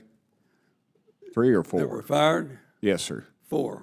Okay, and that was a bolt-action Italian Well, carbine, 2 of the bullets allegedly. came from the front. Yes, sir. and Yes, that sir, was I know, not- but they were trying to tell us The Lee only- Harvey Oswald Only, was the the only same. bullets that came from the window were 2 bullets, and 3 bullets came from the window. 1 hit the curb, the other hit Conley, and the other one went in the president's back. And that's well documented. Yes, sir. Thank you, and I yield no time. Thank you. The chair would like to now recognize Mr. Burleson for 5 minutes. Thank you for your testimony, Mr. Hardway. It's clear that you faced firsthand the obstruction by the CIA. Would that be accurate to say in your investigations? Yes. And specifically, they used methods like use of sealed envelopes, redacted file redactions that violated the 1977 Memorandum of Understanding. My question really is about what seems to be evident is that they were very much obstructing any information about Oswald's interactions in Mexico City. Is that That's accurate? correct. Why do you think that is? I believe that we can draw reasonable inferences from the evidence that is of record and that is very persuasive and clearly of record, that are facts and not theories, that clearly point to the fact that Lee Harvey Oswald was being used in an operation in Mexico City in September of 1963 and early October of 1963. The nature of the operation was a dangle and a propaganda operation designed to discredit the Fair Play for Cuba Committee. It was designed and ran by George Joannides under the supervision of David Atlee Phillips, who had been leading the CIA's anti-FPCC efforts since 1958. And it was a very successful operation. The Cuban consulate had just recently opened. The operation allowed them to observe from a distance the interactions and reactions of not just the Cuban consulate, but the Soviet embassy to Oswald's presenting himself. And it also went a real long way to discrediting the FPCC. In addition to that, you can see the exact same pattern of operation was conducted using Oswald in New Orleans in August of 1963, in which he encountered the DRE, also encountered student groups. It's almost the exact, it's a shadow of what they then did in Mexico City. Now, the fact that, in my opinion, the fact that they ran Oswald operationally in Mexico City does not mean necessarily, or even inferentially, that they were involved in the actual assassination. It's entirely possible that on November 22nd, 2 of the most surprised men in the world were David Atlee Phillips and George Joannides. And consequently, the one doesn't necessarily lead to the other in any way, shape, or form. But stop and think about it. If they were running an operation in which the accused shooter was involved as an asset, either witting or unwitting, think about the motivation for cover-up. It had to be something extraordinary that they were covering up in order to violate their charter, and in spite of the Houston Agreement that agrees not to prosecute CIA officers for crimes committed in the furtherance of their duties in the United States, in spite of that, they feloniously obstructed a congressional investigation. There had to be something significant that they were covering up, and what that significance was. And basically, David Robarge, the CIA historian, has in a backhanded way admitted that in things he's written, was the use of Oswald in an operation in Mexico City. So you think that it was, if you had to be pressed on it, it sounds like there's 2 scenarios. One is that Oswald I mean, both scenarios, Oswald had some involvement and connection with the CIA. But in one scenario, he's being directed by individuals in the CIA to commit the assassination.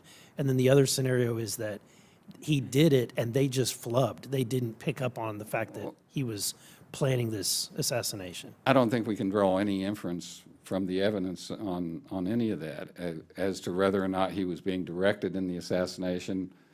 I don't think that David Phillips and George Joannides were directing him in the assassination. I don't think they would have been Let me using ask him in this Mexico question. if they did. Some of the documentation indicates recently that from the 2017 release that he was not alone when he went to Mexico City. I can't say that he wasn't alone. From the research we did in Mexico City, what we couldn't rule out was that he was imitated, or that another person was there pretending to be Oswald, or that some of the telephone conversations that were recorded on the taps at the Russian and Cuban facilities were actually Oswald speaking. In fact, it's pretty clear that some of the calls that claimed to be Oswald were not Oswald. Wow. Thank you. My time has expired. Thank you. The chair would like to now recognize Mr. Crane for 5 minutes. Thank you, Ms. Chairwoman. Thank you guys for coming today. I want to start with you, Dr. Curtis. As a dental surgeon who was present in the hospital room the day President Kennedy was shot, you were able to observe his wounds and maybe some of his medical records. Is that correct? Can you not hear me, Dr. Curtis? So you were there in the emergency room the day that the president was brought in? Yes. How old were you, sir? How old was I? Yeah. 26. 26. And what did you observe when they brought the president in? The president was already in the room before I arrived. And what I observed about him, that he had probably already deceased.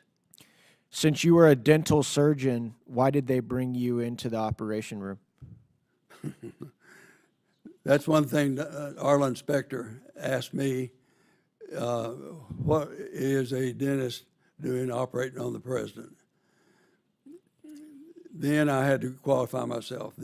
The training that I have would encompass those particular procedures. And that's a simple procedure, and I did it well, and I just knew how to do it. There was nobody else there to do it, and I did it because Dr. Carrico asked me to do it. Can you tell us about the wounds that you observed on the president and how they differ from what came out in some of the reporting? The wounds on the president were to his throat and to his head and to his back. The wound to his throat would have killed him. The wound to his head definitely would have killed him. The wound to his back would not have killed him. Did the wounds to his throat and his head look like completely separate wounds? They were two separate wounds. The one, well, let me show it to you. The blue wound was sent from the railroad trestle all the way over to kill him right here, and that went to his throat. And the way that killed him is that it obstructed the trachea, and he couldn't breathe.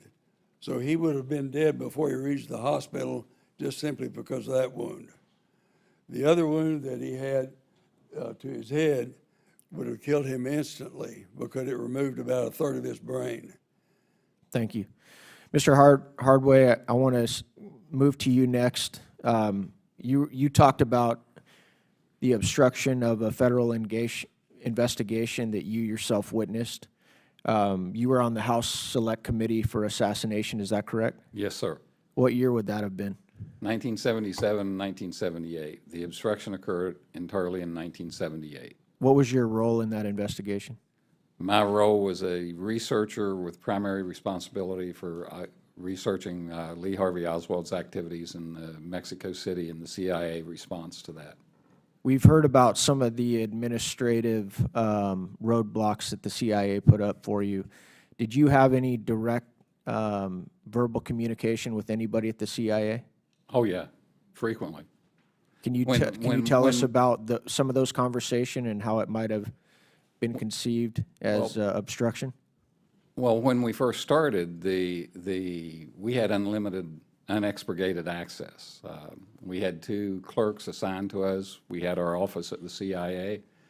Pretty much went to work out there every morning. We'd ask for a file, they would go get it, we would review it. It was unredacted and given to us in its original state.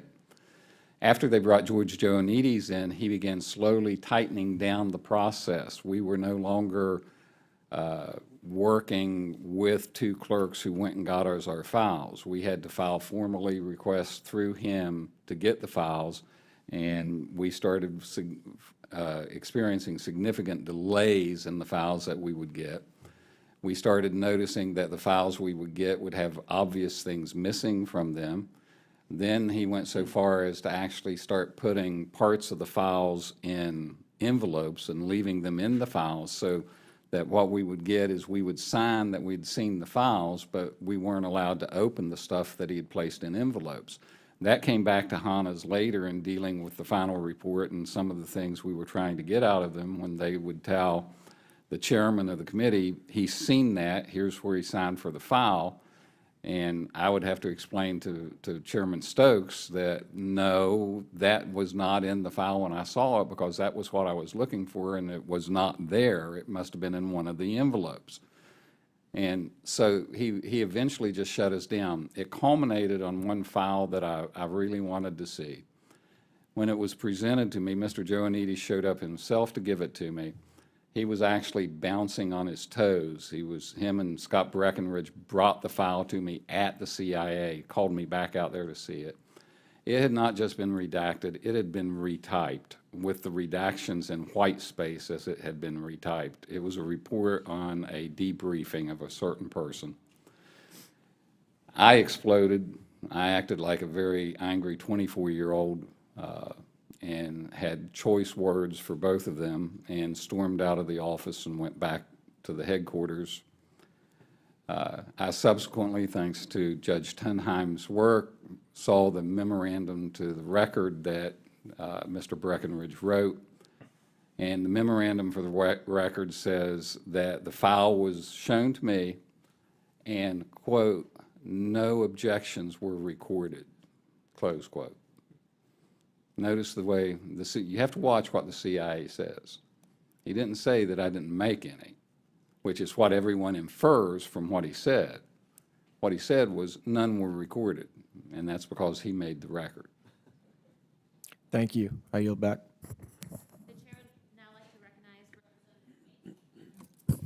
Thank you, Madam Chair, and thank you for your leadership on this committee.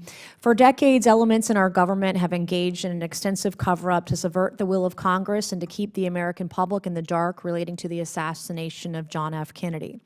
No matter how ugly it is or how inconvenient it is to elites, organized crime, or deep state bureaucrats, the American people deserve the truth, and they can handle the truth. While the American public still may be in the dark, poll after poll make clear the cover-up has failed. Approximately 2/3 of Americans still don't buy the official narrative from our government that Lee Harvey Oswald acted alone. Cover-ups and a failure to be transparent has rightfully bred distrust. So much distrust, nearly 40% of Americans believe the United States government was involved in the assassination of JFK. Let that sink in. Nearly 40%.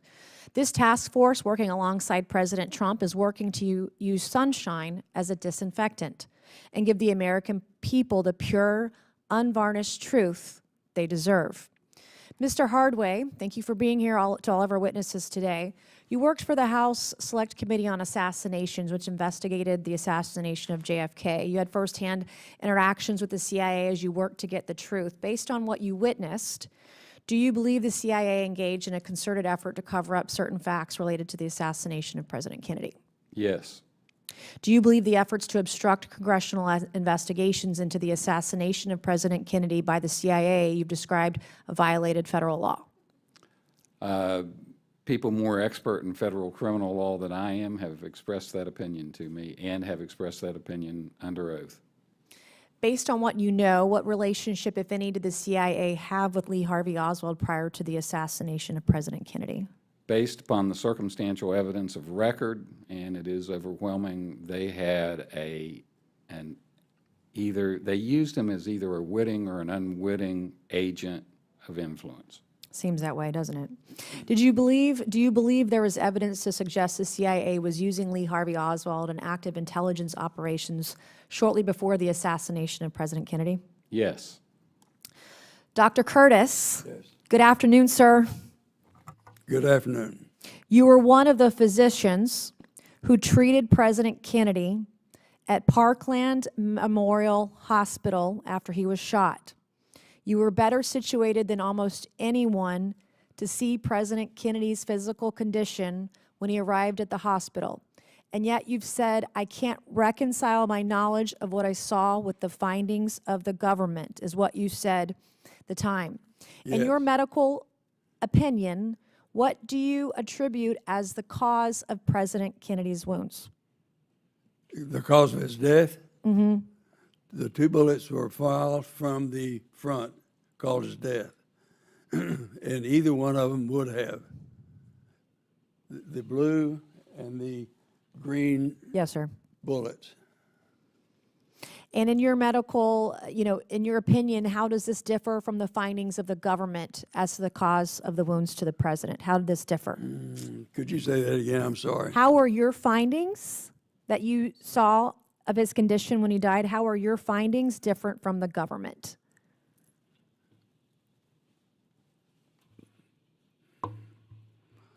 How did what the government said happened to John F. Kennedy Jr., John F. JFK? How did your medical findings of his death, how were they different? The government wanted the president to have died from the window, from the bullets fall from the window, because that would have caused the Harvey Oswald to have done it. And they went to great lengths to make those 2 bullets do the job. And those 2 bullets did not do the job. One went in the president's back, and the other went into Governor Conley. So those 2 bullets didn't do anything to kill President Kennedy. Okay, my last question, Dr. Curtis, you ready? Are the wounds you observed consistent with the government's conclusion Lee Harvey Oswald acted alone? No. Thank you, sir. We thank all of our witnesses who are here today. Chairwoman, thank you, and I yield back. Thank you, Representative Mace. I now recognize myself for probably more than 5 minutes. So my first question goes to Judge Tunheim. Why did you tell President Biden that the CIA had deliberately misled your board about the Joe Needy's file? I did that because the CIA misled us. I mean, we had asked, we were picking up names all along, and people were telling us about other people to ask about. And we've been after the Joe Needy's file for a while, and what we got was something very small. It looked like just a personnel file, what he got paid and, when he separated and that sort of thing. And the staff looked at it and thought it wasn't significant and sent it back. In retrospect, we shouldn't have done that. We should have asked for more. But they were told the staff was told that was all they had on Joe Needy's, which is clearly incorrect. So that's why I said that we had been deliberately misled by the CIA as to the nature of the Joe Needy's files that were there. And I think those files likely are still there and can be released and should be released. Yeah, I'd like to actually know for the public that's tuning in that we have been in talks with Director Radcliffe, and although he's been supportive, there has, in my opinion, been an orchestrated effort previously to hide this information. And so they're, while actively searching for it, also having issues locating it. So we are trying on our end, but you are correct, sir, in that observation. And I thank you for being here today to testify to that. My next question is actually for Dr. Curtis. Was there anyone specifically on the Warren Commission that made the attempted effort, or that you felt you were being pressured to either be silenced on what you saw and or bullied and or threatened into not speaking the truth? I was never pressured to be silent, But I did have action with our inspector that was not good.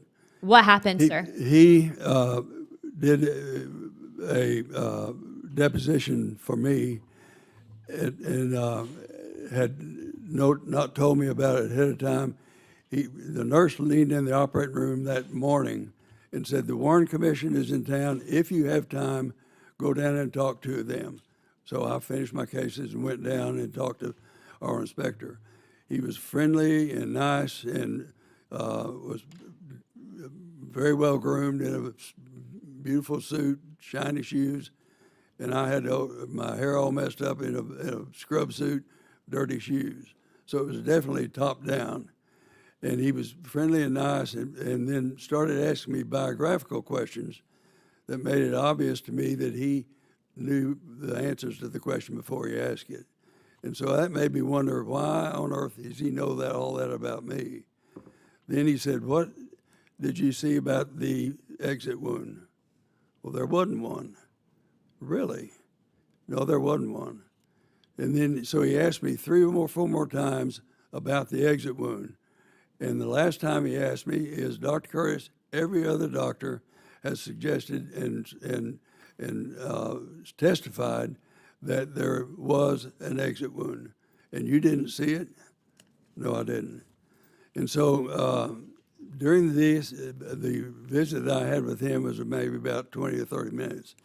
And during that time, he made me feel that I had a reason for being in the trauma room to be sure the president died.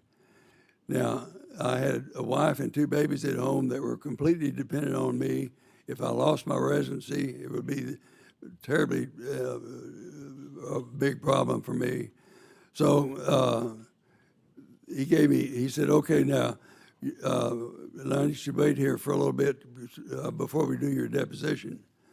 I said, deposition? He said, yes, you're having to give a deposition today. And I said, well, I didn't know that. He said, well, I sent you a letter, which I didn't get.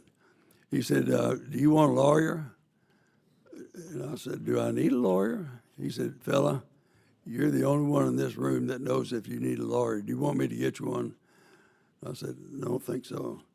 But he asked me over and over again about the exit wound.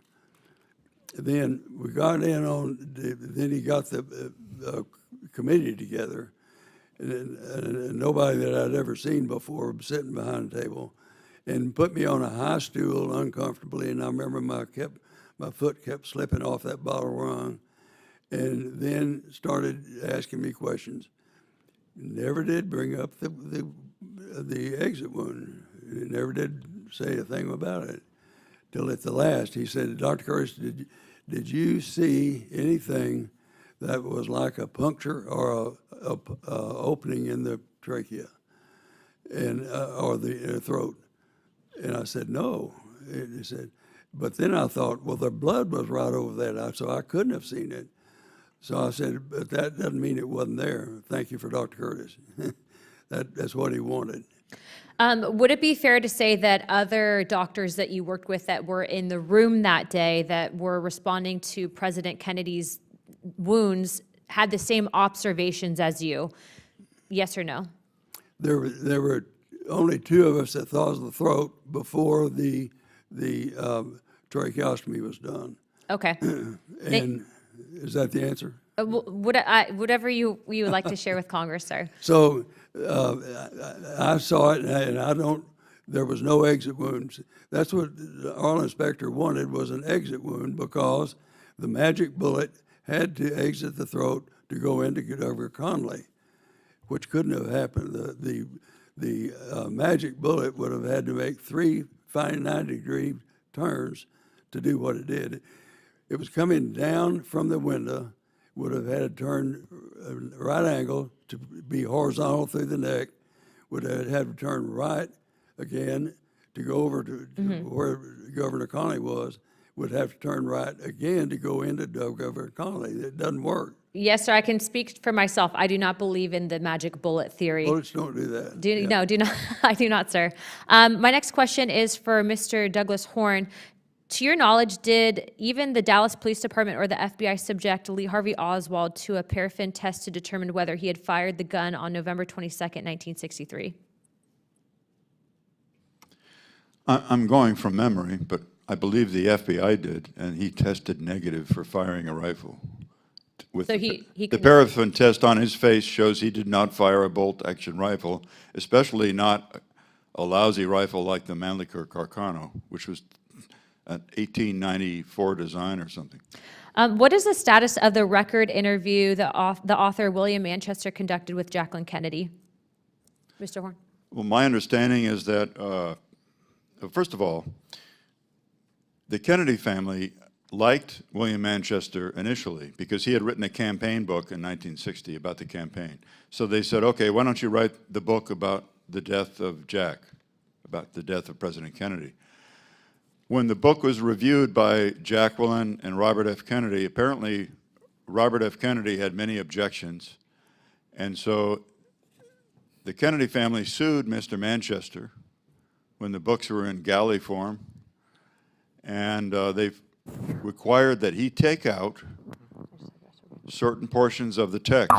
So the lawsuit, what the lawsuit did was it said, the portions of the text that you removed will be sequestered until 2067, and the interviews you did with Jacqueline Kennedy and Robert F. Kennedy will be sequestered, withheld until 2067.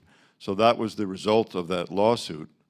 And so what we read today when we read Manchester's book is a sanitized or redacted version of his book, and we won't know what was removed until 2067.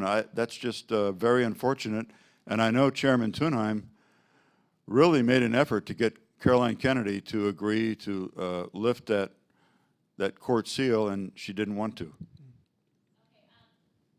Also, to your knowledge, which autopsy photos are missing? Okay, I'd be glad to answer that question. I have a list here, and it's reasonably succinct, so bear with me. Well, you have me and Garcia here, so I Yeah. think Okay, here we go. we're at your disposal. Here we go. I mentioned 8 sets that I know with confidence from studying the evidence as an analyst are missing. First, an overhead wide shot of JFK's body taken from a stepladder, taken by John Stringer, the Navy photographer. He testified under oath to that. Second, a large bruise atop the right lung, taken from inside the interior of the chest after the lungs were removed. So this is a large blood clot up above where the apical portion of the lung was, and that's been testified to by both Dr. Humes and Stringer that they took those photographs, so they're not in the record. Third, an entrance wound in the lower right of the skull with the scalp reflected, taken from outside the skull. And next, that same entrance wound in the lower right of the skull with the photo taken from inside the cranium after the brain was removed. So what's at issue with these 2 photos being missing is they would have determined definitively where was the entrance wound in the back of the head. Would have been one of the Harper No. separate? No, separate issue. Okay. The condition of the back of the, here's another missing photo. The condition of the back of the head after embalming and reconstruction was completed, which still showed an exit defect that could not be closed. The witness that claimed that was Sandra Spencer, a Navy photographer's mate who our general counsel, Jeremy Gunn, considered our most reliable medical witness. And so what she did was she developed color negatives and then prints of the president's body, postmortem photographs, but she said, when we deposed her, she said, oh, these pictures in the archives are horrible. We see open body cavities and a lot of blood, and the president looks really bad. She said, the photographs that I developed, he had been cleaned up, the head had been reconstructed, but there was still a hole in the back of his head even after the head was reconstructed. So you have witness testimony that the archives photos do not reflect what? Yes, Okay. yes, she testified under oath to that fact. Another missing photograph is a series, is that Robert Knudsen was a White House social photographer. He was involved with developing photography the weekend after the assassination by the president's military physician, Dr. Berkeley. So Knudsen testified to the HSCA that I developed a black and white film pack, negatives, black and white negatives, showing numerous probes in the president's body. And of course, probes are important because they determine bullet tracks. Where do bullets go in? Where do they come out, if they come out? And he remembered developing them and holding them up to the light in the darkroom after they were developed. And he remembered seeing probes in the body in this black and white film pack. And in the official autopsy collection, there was no black and white film pack used in photographs of the body. They're 4 by 5 inch duplex film. They're not black and white film packs. And there are no photographs of probes in the body in the official collection. And one of the people we interviewed was Dr. Carney, who was a resident at Bethesda. And when we told him, Jeremy Gunn and I, when we told him that there were no photographs of probes in the body in the official autopsy photo collection, he became visibly agitated and his face turned bright pink. And he said, I came in and out of the morgue many times as the resident on duty that night, but I saw flashbulbs going off when there were probes in the body. And you're telling me there's no photos in the collection? We said, that's right. So 2 more that are missing, and that concludes my answer. Black and white prints were seen by numerous people showing a large exit defect in the rear of JFK's head. So Mr. Knudsen, the White House photographer, Navy Chief Knudsen, showed such photos to another White House photographer, Joe O'Donnell, the week after the president died. Black and white prints showing a big exit wound in the back of the head. There are no such photos in the collection, but Joe O'Donnell said there were, and another witness that saw those photos was Navy Corpsman Dennis David. And he was shown those photographs by the Bethesda Naval Hospital audiovisual department head, Lieutenant Commander Pitzer. The last type of photo that's missing, black and white prints of an entry wound high in the forehead, up here. Not in the temple, but high in the forehead, above the right eye. Black and white prints showing that were shown by Mr. Knudsen, by Chief Knudsen to Mr. O'Donnell. They were also seen by Dennis David when Lieutenant Commander Pitzer showed him autopsy photographs. And a third witness surfaced in the year 2010, Quentin Schwen, who lives in Cleveland, and he, during a federal job interview, believe it or not, during a federal job interview with an intelligence agency, when he was at the Rochester Institute of Technology, majoring in photography, he was shown a color-positive transparency showing an entry wound high in the forehead of JFK. So that's my kind of lengthy answer on which photographs am I confident are missing. Thank you very much. And then real quickly, because my last line of questioning is for Mr. Bolden, what is the evidence that you referred to about an interruption of chain of custody of President Kennedy's body prior to the start of the autopsy shortly after 8 p.m.? Right. Yeah. Because of this venue and this format, I'll have to give you a streamlined answer. I'm sure everyone will appreciate that. We know for a fact that the motorcade from Andrews Air Force Base with a bronze Dallas casket in it arrived in front of Bethesda at 6:55 p.m. Remember that time. That's documented by the Secret Service report of Agent Clint Hill and by newspaper reporters. But the review board obtained an extremely important document written by a Marine Corps non-commissioned officer, Sergeant Boyjan of the United States Marine Corps. He led a team of Marines from the Marine barracks in Washington, D.C. to provide physical security at the autopsy. This was not the honor guard in dress uniforms. These were Marines from the Marine barracks to provide physical security. He wrote a report of what happened that night, and he wrote in his report dated November 26th, 1963, he wrote that, and he's only talking about what happened with the president because that was his job, was to guard the president's body during the autopsy. He wrote that the casket arrived at 1835 hours. 18:35 hours. That's 6:35 p.m., 20 minutes before the motorcade from Andrews arrived. And there is a considerable amount of evidence, a wide range of evidence, that the president's body really arrived by helicopter before the motorcade from Andrews. That's the broken chain of custody. And the issue here, it's a very important issue. The issue here is, if Sergeant Boyjan's report is correct, and he authenticated that to the review board staff, he authenticated that to me with a written letter and with a telephone interview. If his report is correct, then what was happening with the president's body between 6:35 p.m. and 8 o'clock when the autopsy of record started? That's almost an hour and a half. And the simple answer, the streamlined answer, appears to be that many metal fragments were removed from President Kennedy's body before the autopsy of record began. We have witnesses for this. Those would be the bullet fragments, correct? Yes. Tom Robinson of Gawler's Funeral Home saw a vial full of 10 tiny fragments, which he saw picked out of President Kennedy's brain. They were never placed in the record.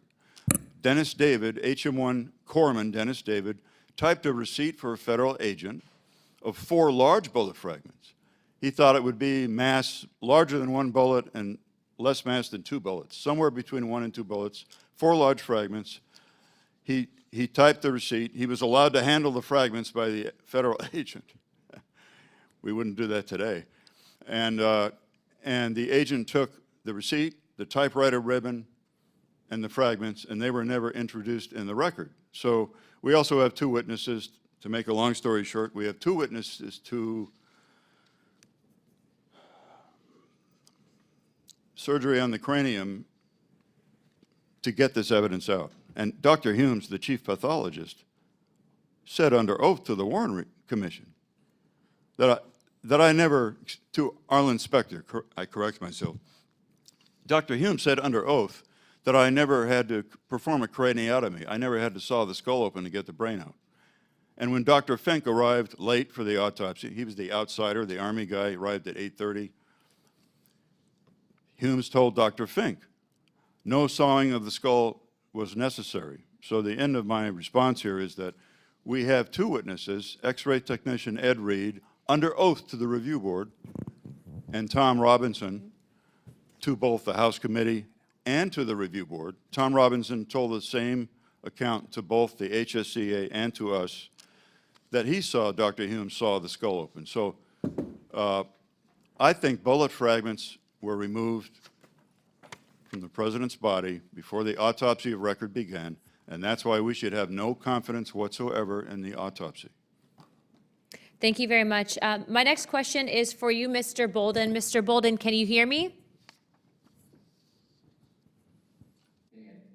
Yes, I can. Okay, sir, thank you for sticking with us so long. I know it's been kind of long, but if you can, real quick, what did you observe about the Secret Service investigation of President Kennedy's assassination?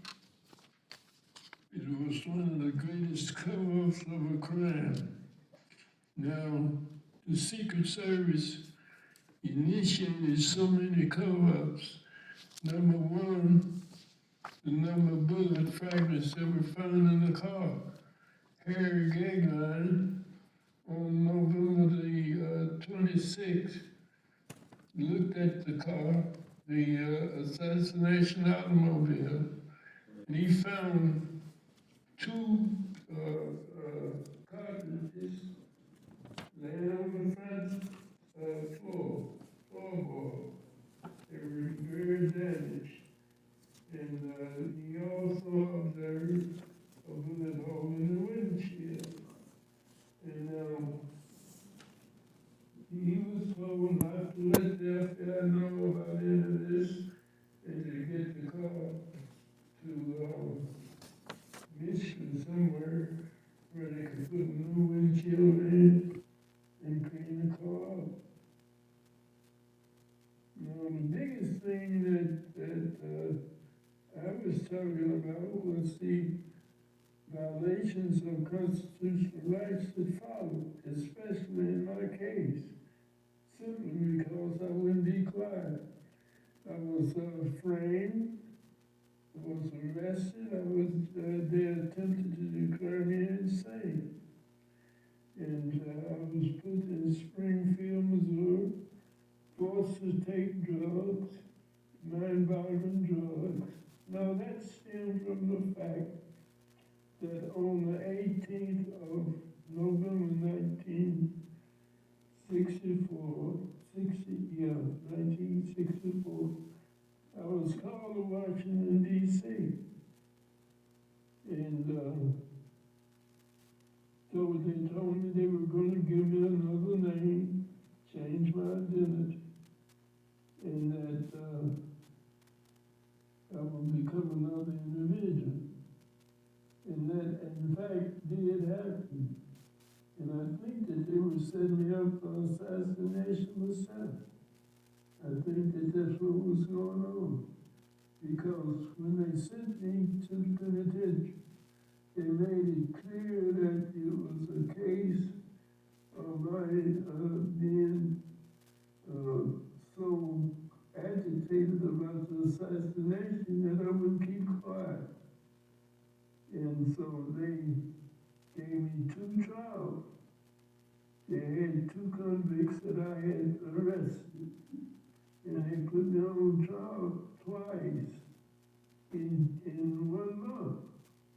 And that was never heard. They kidnapped me out of Washington, D.C., violation of my constitutional right, denied me an attorney, simply because they said I was not a player. I was not a team player. I wouldn't keep my mouth shut.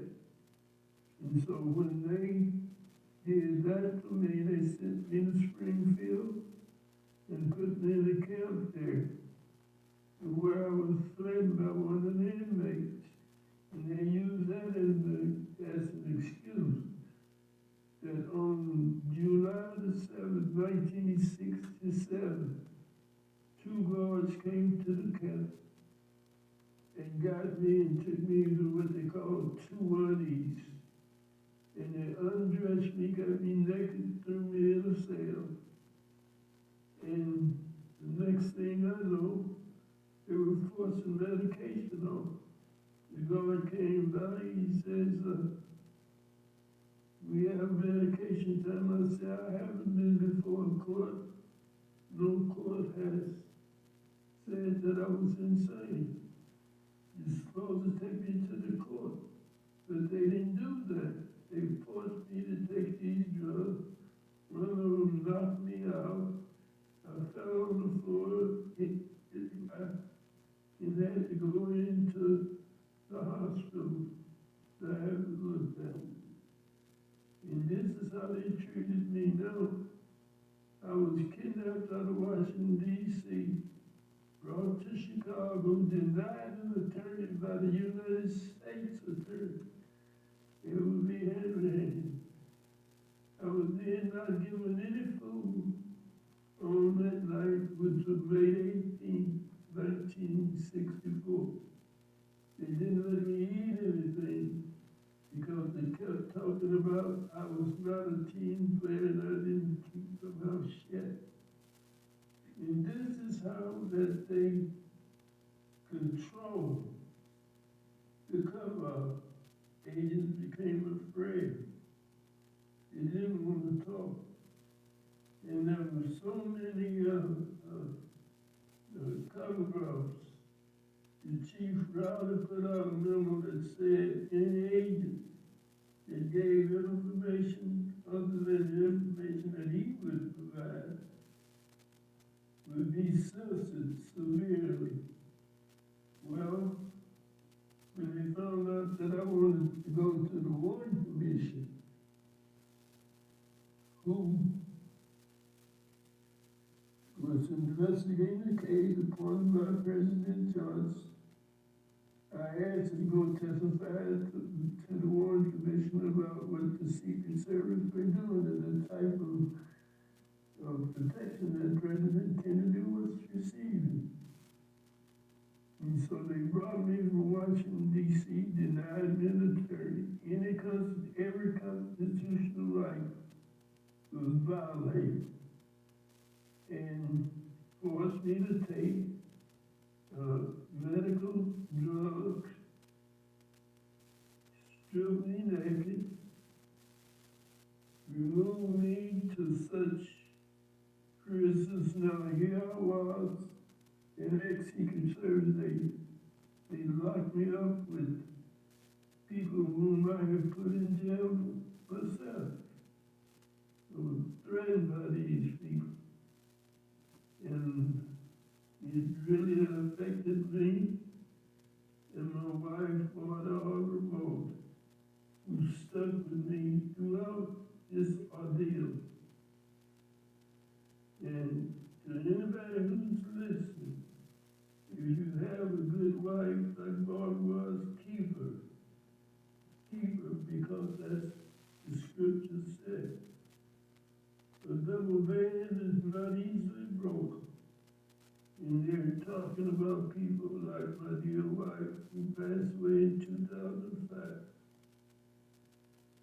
So I just want people to know that the constitutional rights, when I was on trial in July the 12th, the jury was debating whether or not on a verdict. The judge called the jury report and told the jury, in my opinion, Bolden is guilty of all the counts in the indictment, which were 3 counts. That jury did not find me guilty. So the judge set another trial for 2 weeks later. For 2 weeks now, a second trial. And we asked for a new judge. The judge himself, in violation of the federal procedure, heard the motion himself. And the law says that if a complainant files a motion for change of judge, that the judge who the complainant shall not make the decision as to prejudicial action. So here I am now, it took me 90 years. 90 years for anybody to look into it. It broke my heart. Because America is supposed to be the leader in constitutional rights. It's supposed to be the leader in democracy. Yet, I felt so abandoned by the system. But I'm glad I did. And I would do it again, because the American people need to know the truth. Well, The well, truth will set you free. well, thank you, Mr. Bolden, and again, thank you for your testimony. Yes. Mr. Chairman, I'm Tyler Nixon, I'm counsel for Mr. Bolden, and I can just give a minute of clarification here. Mr. Bolden was in fact prosecuted on what, I've delved into this case very deeply. This was one of the most rigged, you want to talk about weaponization of the judicial system and the justice system. This man was railroaded. He had a judge, as he said, who told the jury that he believes that he was guilty. He set a new trial, and the 2 accusing witnesses were 2 men that he had arrested previously as counterfeiters. And the main witness, who purportedly, out of the goodness of his heart, went to the head of the Secret Service, Maurice Martineau, to report the supposed solicitation of a bribe, which was the accusation, admitted in his trial about 4 months later that he perjured himself in Mr. Bolden's trial. Yes, Mr. Nixon, we actually would be happy to collect all that information off record, but just due to process, as you're not a stated witness, we just have to be careful about, but we, I will say, at least I speak for myself, I do not believe that Mr. Bolden was actually guilty of a crime. I do believe that he was falsely, if you will, framed. And so on behalf of the U.S. government, we'd like to apologize to him and his family, because obviously that's not how we are supposed to treat people in this country. And so you have our sympathy and as well as our apology for the treatment of that. But we will be happy to follow up on that, because as as stated, we would like to collect and make sure that this does not happen to future individuals, and that requires changing of laws and also putting protections in place. But I would like to thank all of you. We've gone way over our time today, but the fact that you all traveled in and were willing to come testify, especially you, Dr. Curtis, Mr. Bolden, Judge Tunheim, Mr. Hardway, Mr. Horne, and Ms. Coe, thank you so much for coming here today. If you do have any other information you would like to submit to the task force, we will happily accept that, and we will be following up on some of these suggestions that you have all made today. And with that, without objection, all members will have 5 legislative days in which to submit materials and additional written questions for the witnesses, which will be forwarded to the witnesses for their responses as well. If you'd like to submit anything else to the record, we'd be happily accepting of that. If there are no further business without objection, the task force stands adjourned.